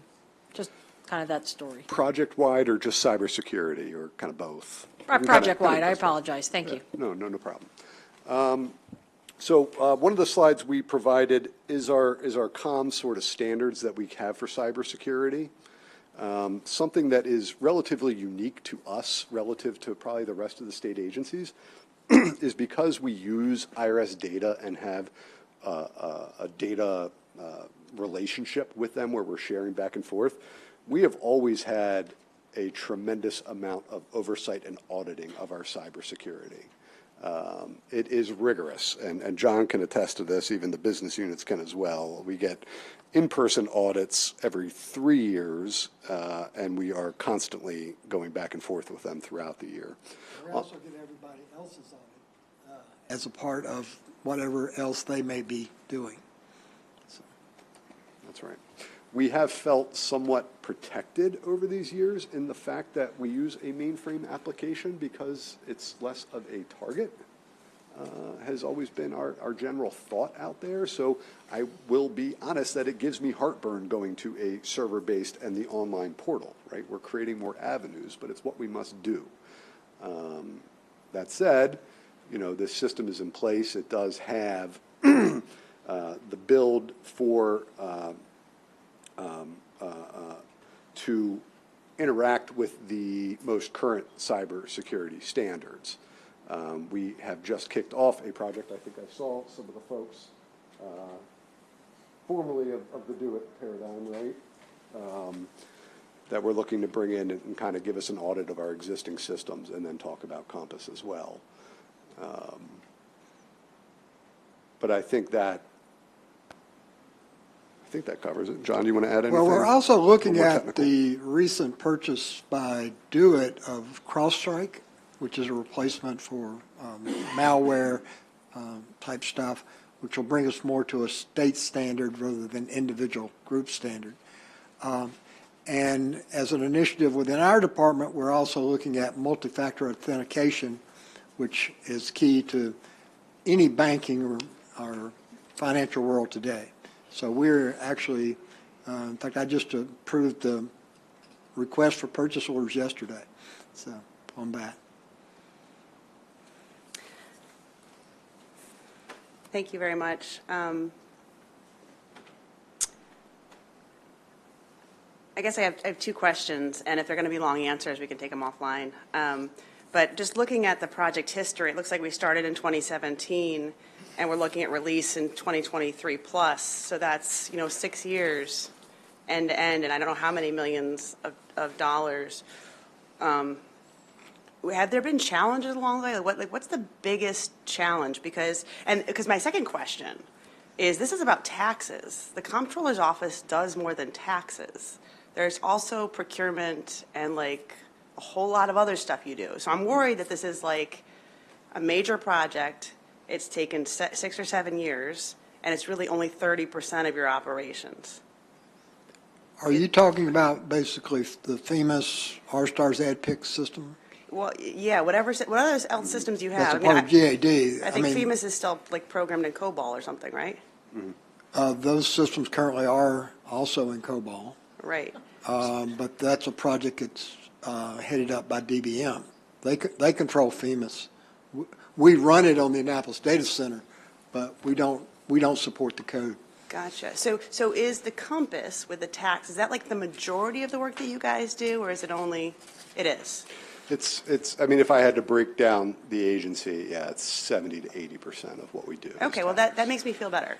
Okay, so why is it? I mean, what are the biggest challenges you've had in the past 7 years? Sure. Oh, I could absolutely eliminate on that, and we plan to take that towards our FEMAS project as well, which we share your concerns about working all of these projects concurrently. Although, I think because of time, we kind of have to. Okay. So very specifically, the single largest loss has been the loss of staff with the kind of demographic wave over the last 10 years. We tried a modernization project when I first joined the agency. I joined in 2008, and I think we deemed that piece of the project a failed project in 2010. So many of our staff, it was our most senior staff that had been working on that, were pretty burned out at that point, and most of them retired right afterwards. There was a lot of incentives post-Great Recession to encourage early retirement. Unfortunately, very little of that knowledge was documented. We had a huge loss in what today you would call a business analyst. Many of these people are really what today are business analysts. They're almost the most important people to a project, right? They can relate the business side to the technical side and understand and can communicate that effectively. That knowledge was in their heads. It was not documented. So one piece of something we've done there, both on the project, is to try to build that knowledge. And then for things that aren't part of that project, we are beginning to document process flows so that these things can live on outside of individuals, right? These shouldn't be employee specific. That is almost by certain the single most impediment to us being able to speed up the project. It really is, it's knowledge. We're having to go back and read the COBOL code to try to figure out why things do what they do and how they do them, in many cases. Maybe offline, if you have lessons learned, like, do we need to pay our staff more? Do we need to contract it out? Like, I would just be interested in seeing this project not take so long. I mean, and as we look at FEMAS, I mean, we can't have it take 7+ years, so. No, agreed. And I'll add on to that with number 2. We should have staffed up probably an extra 50 to 75 staff a year or 2 before the project started. So that way the people that go onto the project have trained up their replacements. Because we've got about 50 employees full-time on the project, whereas we actually lost positions during the time of the project. Are these employees of the comptroller's office, or you have been working with Do It at all? We have 50 comptroller employees on there full-time, a whole bunch of other kind of on and off part-time, and then we have a lot of contractors through our vendors that are helping to support us. But Do It has not been involved? He's talking about Compass, not FEMAS. Right. Right. Okay. So Do It does provide oversight for our project, as well as IV&V staff for our project. But not the deep institutional knowledge that you lost with those people? Okay. Right. Thank you so much. Sure.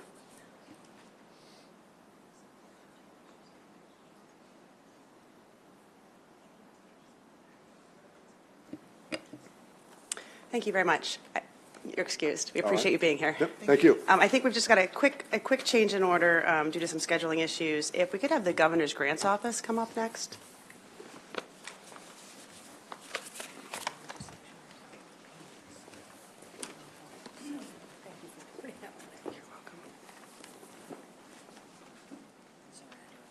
That's quite all right. We're almost done. Thank you so much for being here. I assume we have Jennifer Colton, Director of Governor's Grants Office. Yes, that's me. Good afternoon, and thank you for the opportunity.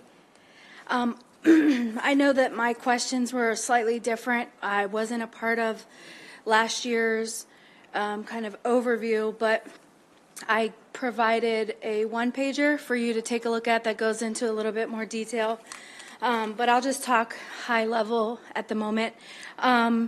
So since the pandemic, the state went from bringing in $14 billion for grant revenue through federal grant funds to now $40 billion, over $40 billion.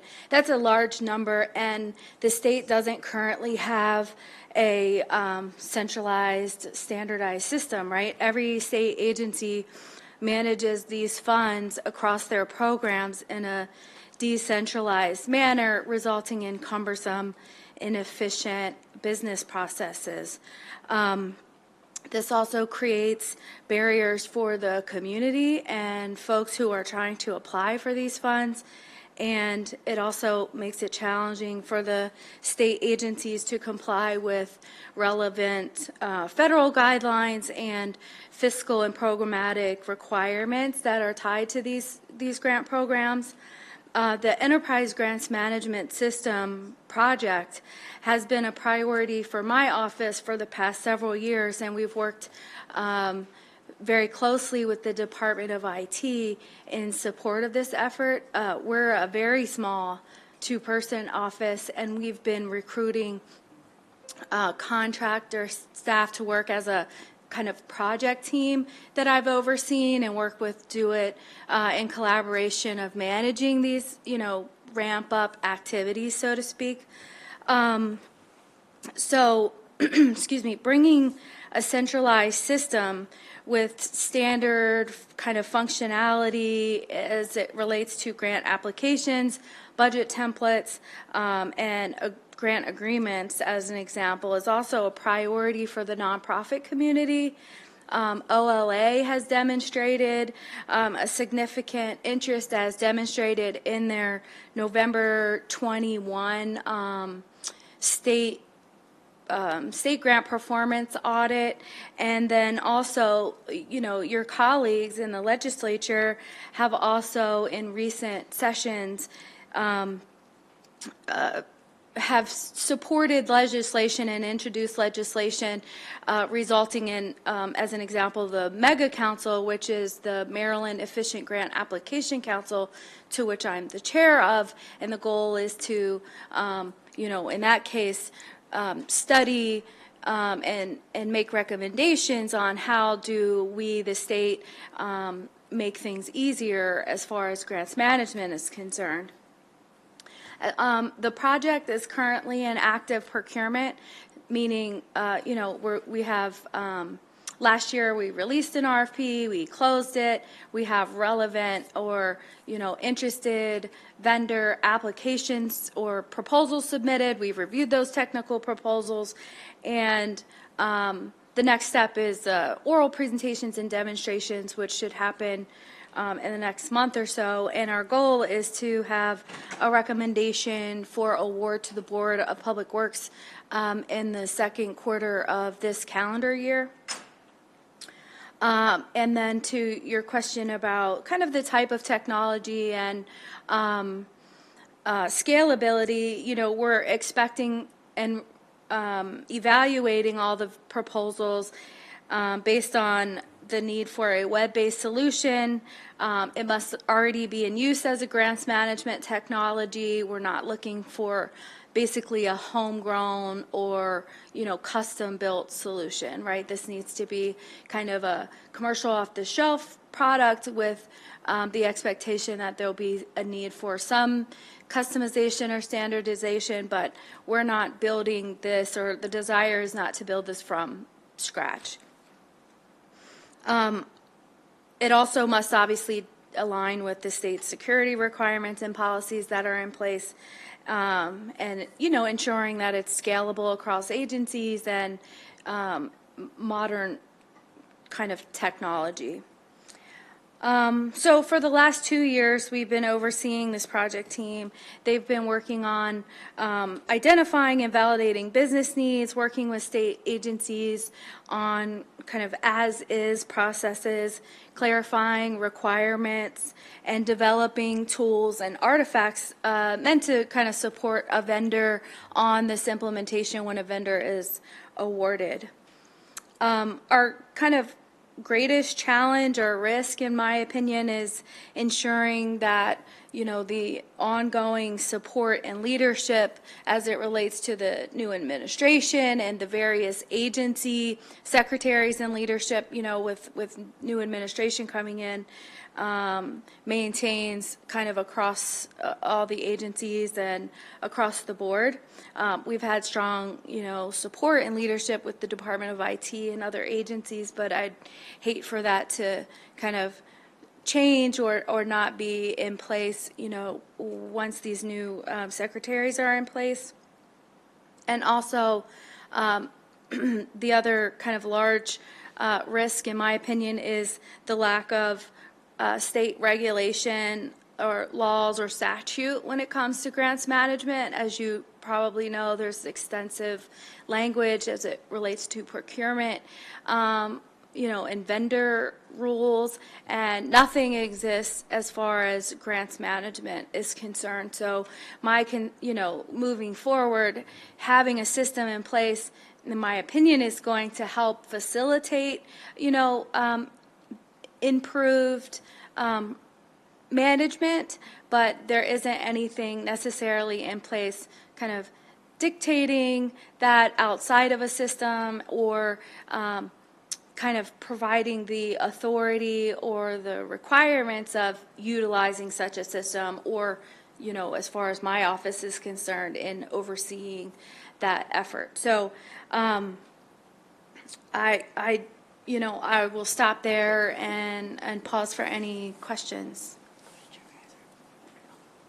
Thank you, and thank you for your presentation, and thank you to Co-Chair Hester. Sorry, yes, I'm like, my head. I do have a question for you, and then I have to apologize to all my committee members that I have to run and get my daughter at preschool.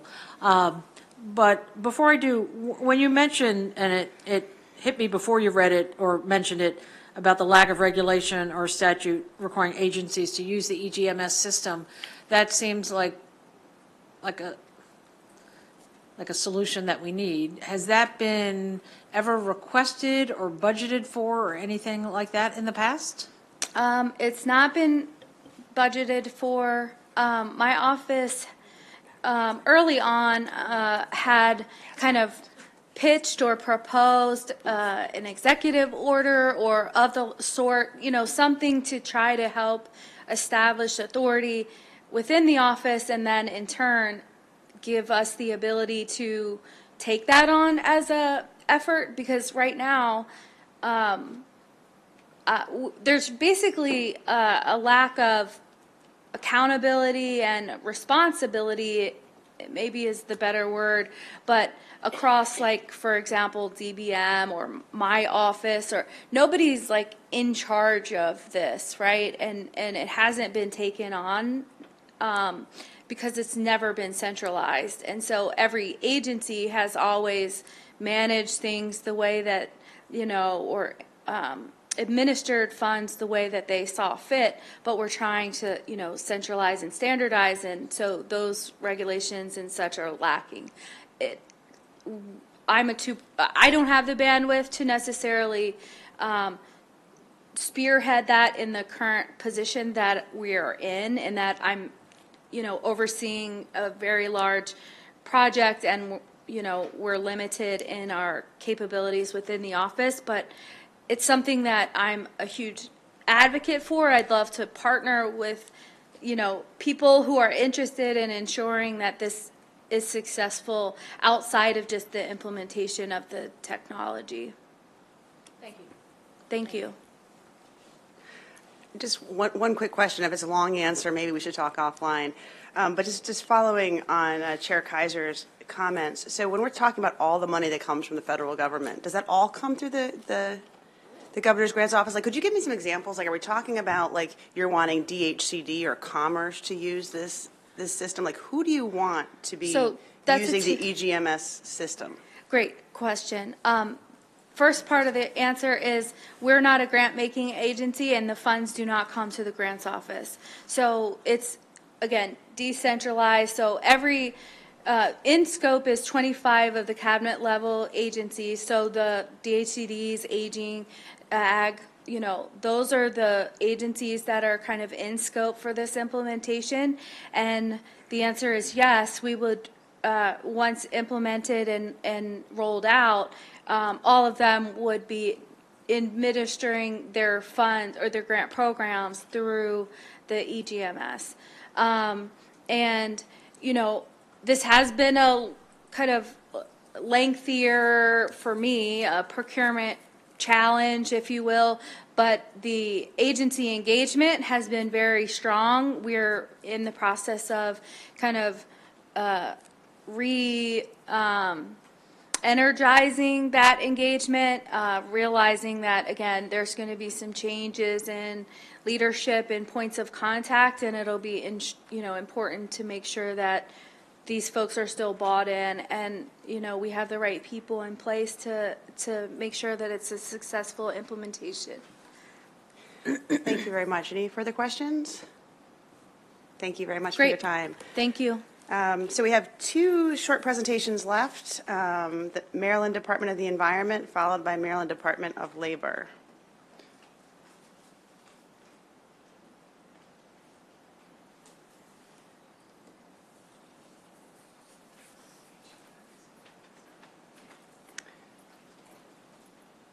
Welcome back, Deputy Secretary Dorsey. And you have with you, is this Jim Purvis, Chief Information Officer? Yes. Correct. Welcome. Thank you. Thank you again for the opportunity. We appreciate it very much. Okay.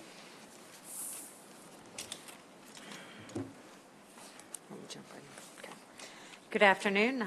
As you said, Deputy Secretary and Acting Secretary Suzanne Dorsey, and I'm here with Gabby Leach, our Deputy Director of Legislative and Intergovernmental Relations, and Jim Purvis, who's our Chief Information Officer within the Office of Information Management and Technology at MDE.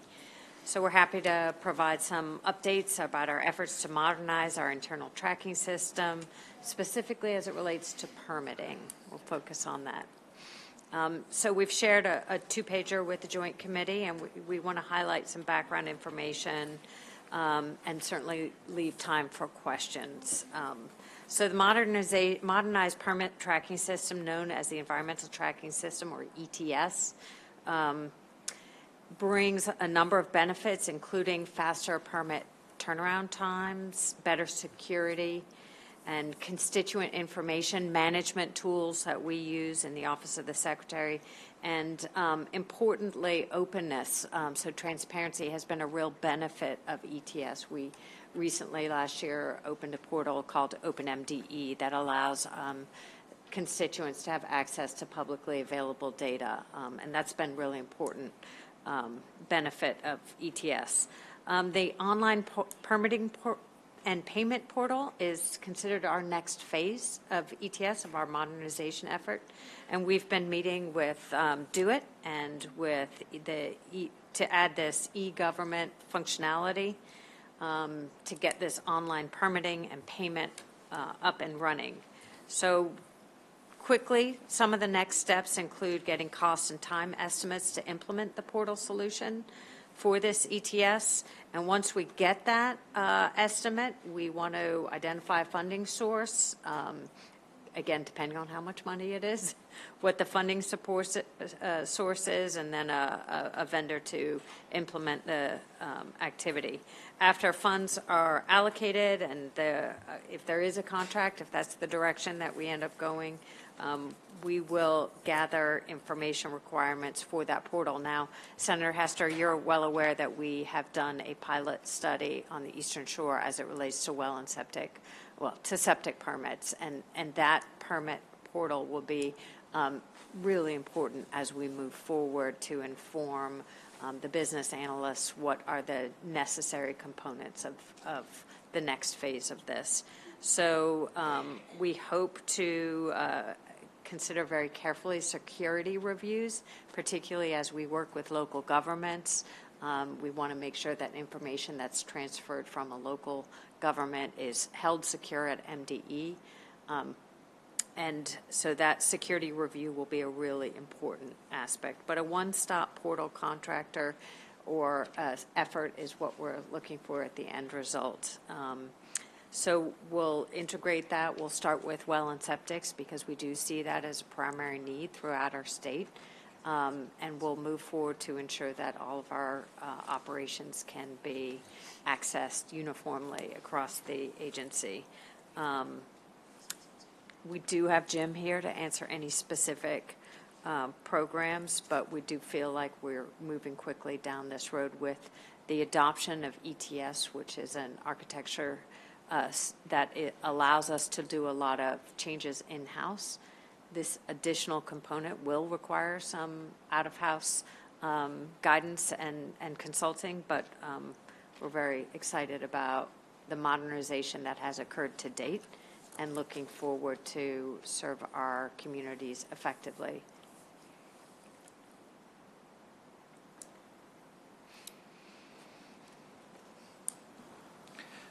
Thank you, Madam Chair.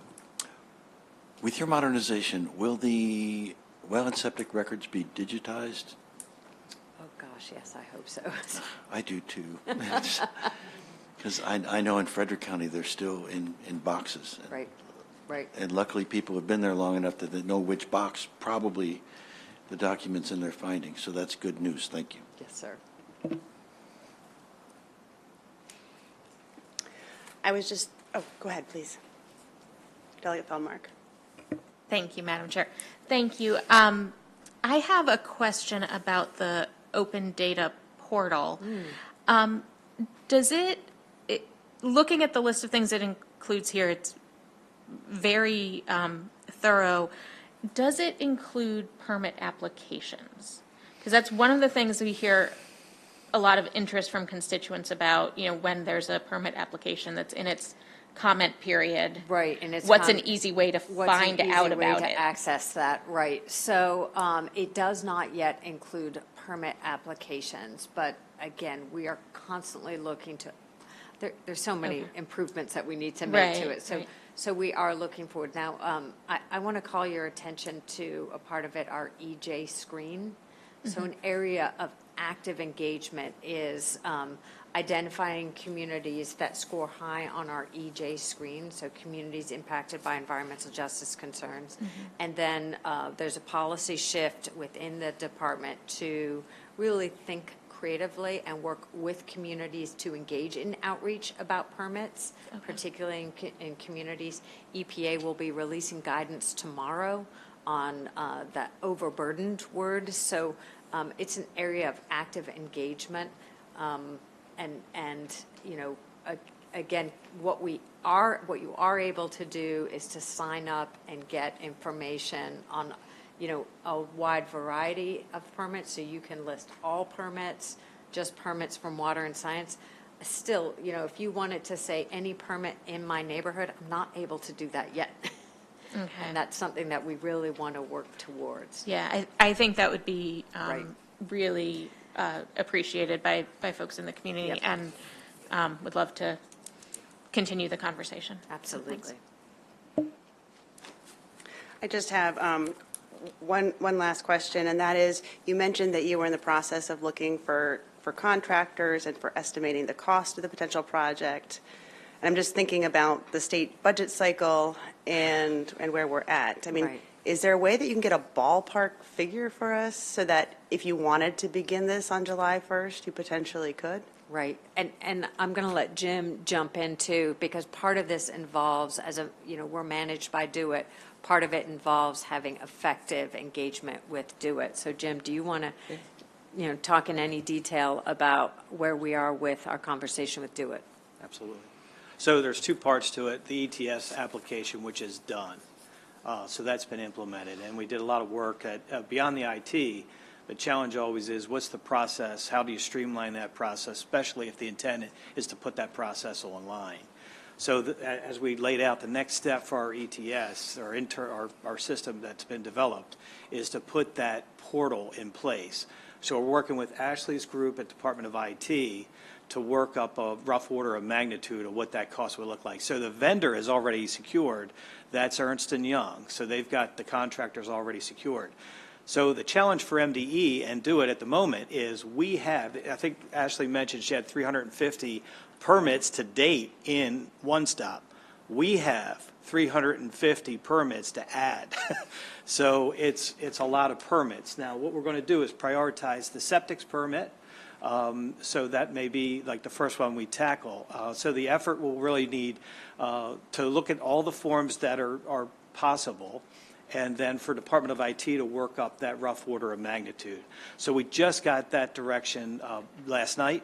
So working with Ashley's group, we're going to work on getting that inventory of permits to them, and they also asked for it to be in electronic format. Some are, some aren't. We'll get them on electronic format, submit them to Do It, we'll get a cost. So, thank you, Madam Chair. So, with MTS, this would allow, ETS, I'm sorry, this would allow me, if I were an applicant, to track where I am in the permit phase? That's what we're working towards. Okay. Would it also allow someone else to track my permit? So what level of confidentiality is there? Right, and that is to be determined, because that depends on the type of permit that you're applying for, right? So some permits, we want them to be more public, others not necessarily so, more business. So it depends on the nature of the information. Health permits, any information that involves health information has to be carefully, and may not be available in this. Right. So again, I think that level of information sharing will vary based on the interest of the public and the privacy of the individual.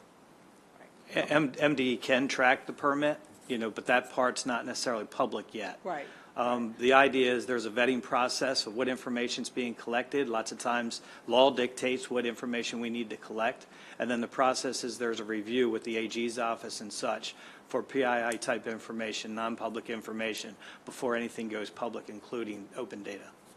So what's in the boxes that my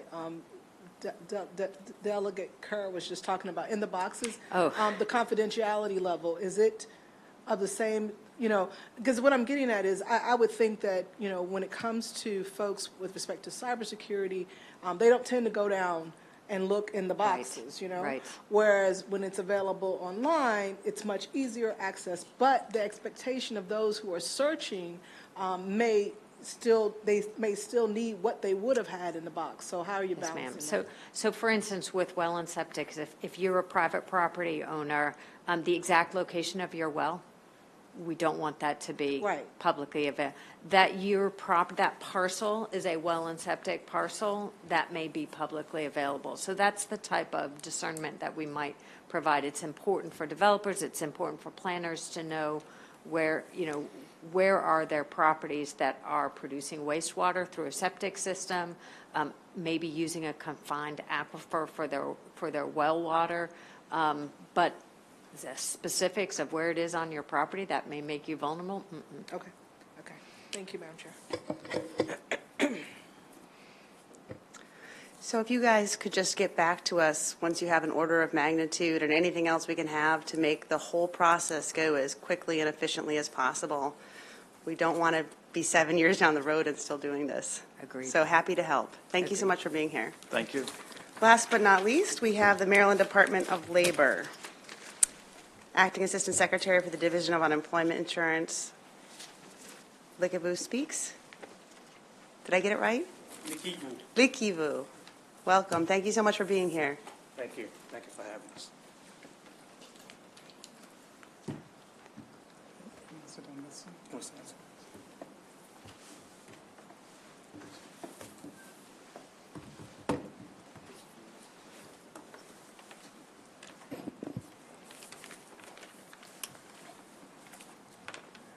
Good afternoon, Chairman, Co-Chairman, and members of the Joint Committee. Thank you for the opportunity to address you today. Like my colleagues before me went before me and said that this is my first time presenting before this committee, so this is my first time. So for the record, I am Lakiwu Speaks, the new Acting Assistant Secretary of the Maryland Department of Labor, Division of Unemployment Insurance, and joining me also is the Director of our Beacon IT system, Prahlad Patil. Due to our limited time, I'll only provide a brief overview of our complex system. More details are available in our slide deck. If you have additional questions, I am available after the presentation where I can happily provide you with my contact information. So beginning with our Beacon system, the primary goal of the Maryland Division of Unemployment Insurance is to provide exceptional customer service to claimants during what is likely the most difficult time in their lives. To help fulfill this goal, our division launched a new, fully modernized unemployment insurance IT system called Beacon 2.0 in September of 2020. Beacon 2.0 is an integrated, web-enabled, cloud-based, mission-critical system which incorporates all of the division's tax, benefits, and appeals functions into one convenient online platform. Our division also offers 2 Beacon mobile applications, one for claimants and one for employers, which allows customers to perform several critical UI tasks conveniently located from a smartphone or a tablet. Slide 3 is dealing with the legacy system benefits. Before Beacon launch, our division used MABS, a decades-old system comprised of 3 monolithic main subsystems. Our division used approximately 163 additional applications to support staff functions in MABS. While MABS met our needs at the time, its capabilities paled in comparison to what we now accomplish with Beacon. With few exceptions, MABS are offered extremely limited online features for our customers. I will describe the benefits of Beacon. We know that the legacy MABS system could not have handled the challenges we incurred during the pandemic. Like states nationwide, Maryland dealt with a historic surge in claims in the face of increasingly sophisticated foreign and domestic fraud rings. Our Beacon system's modern technology and ability to facilitate real-time data sharing have allowed us to implement numerous fraud prevention, fraud detection, and cybersecurity tools. Using all of these tools, we identified millions of fraudulent claims. Without the tools to identify these fraudulent claims, we would have lost millions, if not billions of dollars in benefits, and our trust fund would have been negatively impacted. Beacon has also immeasurably improved our day-to-day operations. The benefits of our new system and the new features of our staff and customers can now complete online Beacon are included in slides 4 and slides 5. I'm going to skip slides 6 and 7, and we can come back to them if you want to. I'm going to go to slide 8. I wanted to ask the question about what is our technology footprint. Let me tell you, Beacon is the epicenter of our division's activity and has far eclipsed what MABS was capable of. Beacon replaced MABS and its 163 supporting applications 100% and more with an integrated cloud-based web-enabled and completely remote accessible system. In fact, the overwhelming majority of the applications supporting MABS could not have been used for remote staff. Launching Beacon allowed our customers to complete dozens of new tasks 24/7 online. Slide 9, I'm almost done. Now I'll discuss our system's security features and scalability. Securing our system and maintaining the integrity of our UI programs are among our top priorities. This is especially true following the surge in fraudulent claims and the increasingly sophisticated fraud schemes states across the country encountered during the pandemic. To date, Maryland has flagged more than 1.8 million claimants for fraud as of December 2022. 83.8% of phone calls from the top 25 repeat callers in the last 6 months of 2022 were identified as potentially fraudulent. Since Beacon launch, we have implemented several cybersecurity enhancements and fraud prevention features to combat increasingly sophisticated fraud tactics and prevent unauthorized access to Beacon or its service. Fraud detection, prevention, cybersecurity, and maintenance efforts present a future fiscal challenge due to the lack of long-term funding from USDOL. Maryland does receive supplemental budget requests funding from USDOL for these efforts. However, these are short-term funds. The pandemic ushered in a wave of sophisticated digital fraud schemes which continue to this day. Therefore, we must constantly update our system to stay ahead of all of the bad actors. To maintain and enhance our system on a continuum, Maryland DOL would need USDOL to support and supplement our efforts with our base grant funding. In closing, we are proud of the enormous progress we have made with our new system and the capabilities it offers our staff and customers. However, our work is far from over. Staying ahead of these fraudsters requires constant effort, but we remain vigilant and committed to mitigating fraud and giving benefits only to eligible claimants. We are dedicated to building on the initiatives we have already established, improving Beacon by increasing its capacity and adding new features for stakeholders, maintaining program integrity, and protecting the public from risks. In doing so, we will create a better customer experience and be well prepared to handle any economic downturns in the future.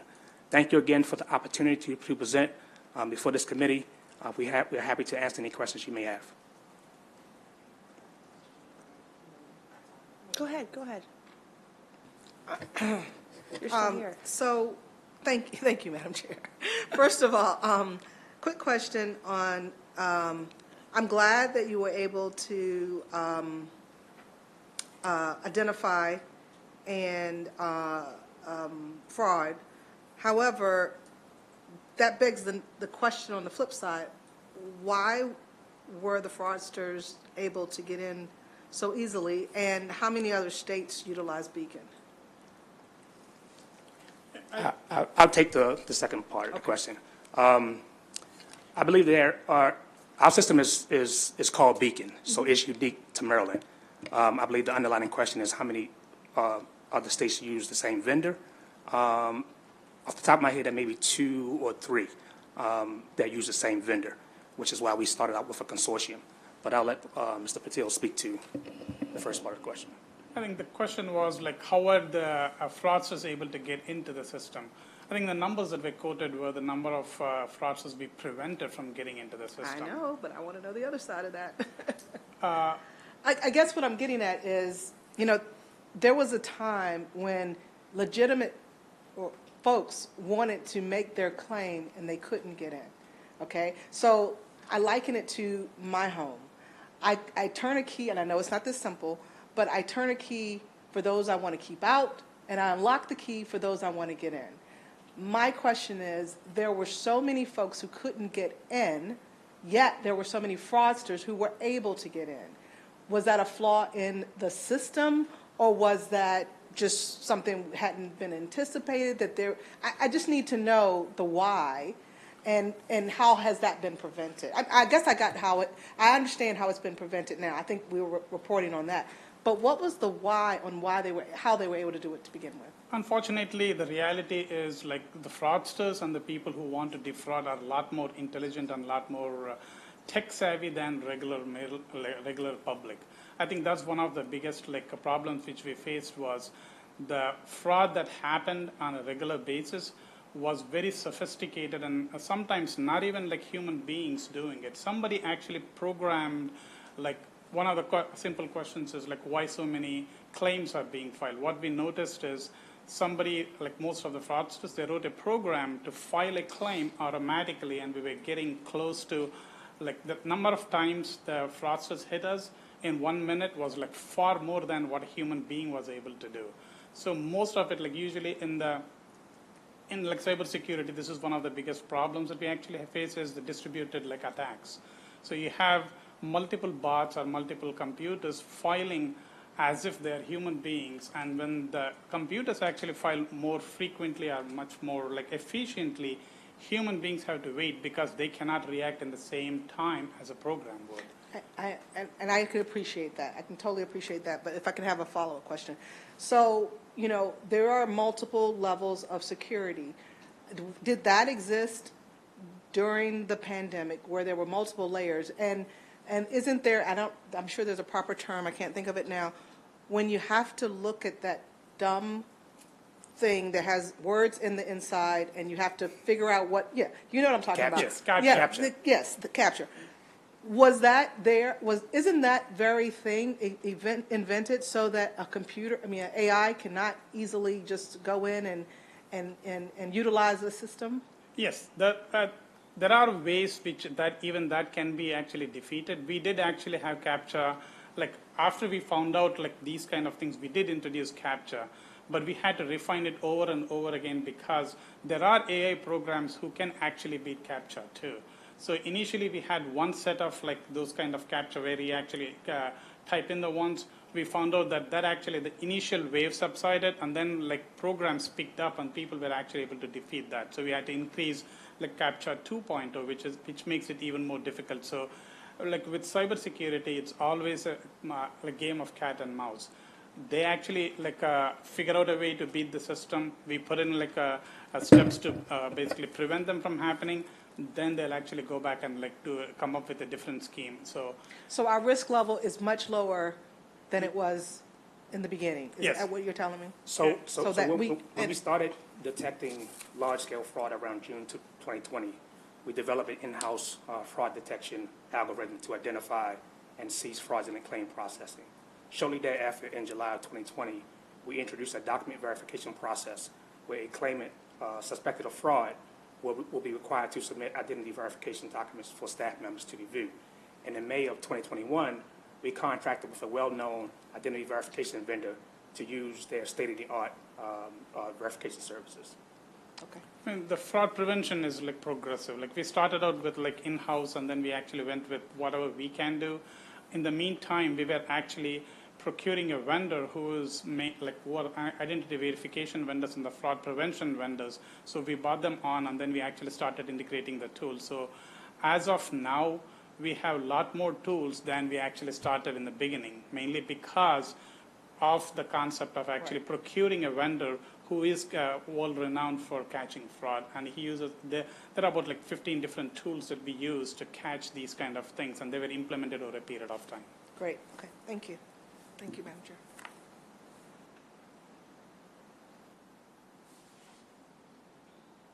So most of what we did in constituent services for the better part of a year and a half, 2 years was helping them with their unemployment claims.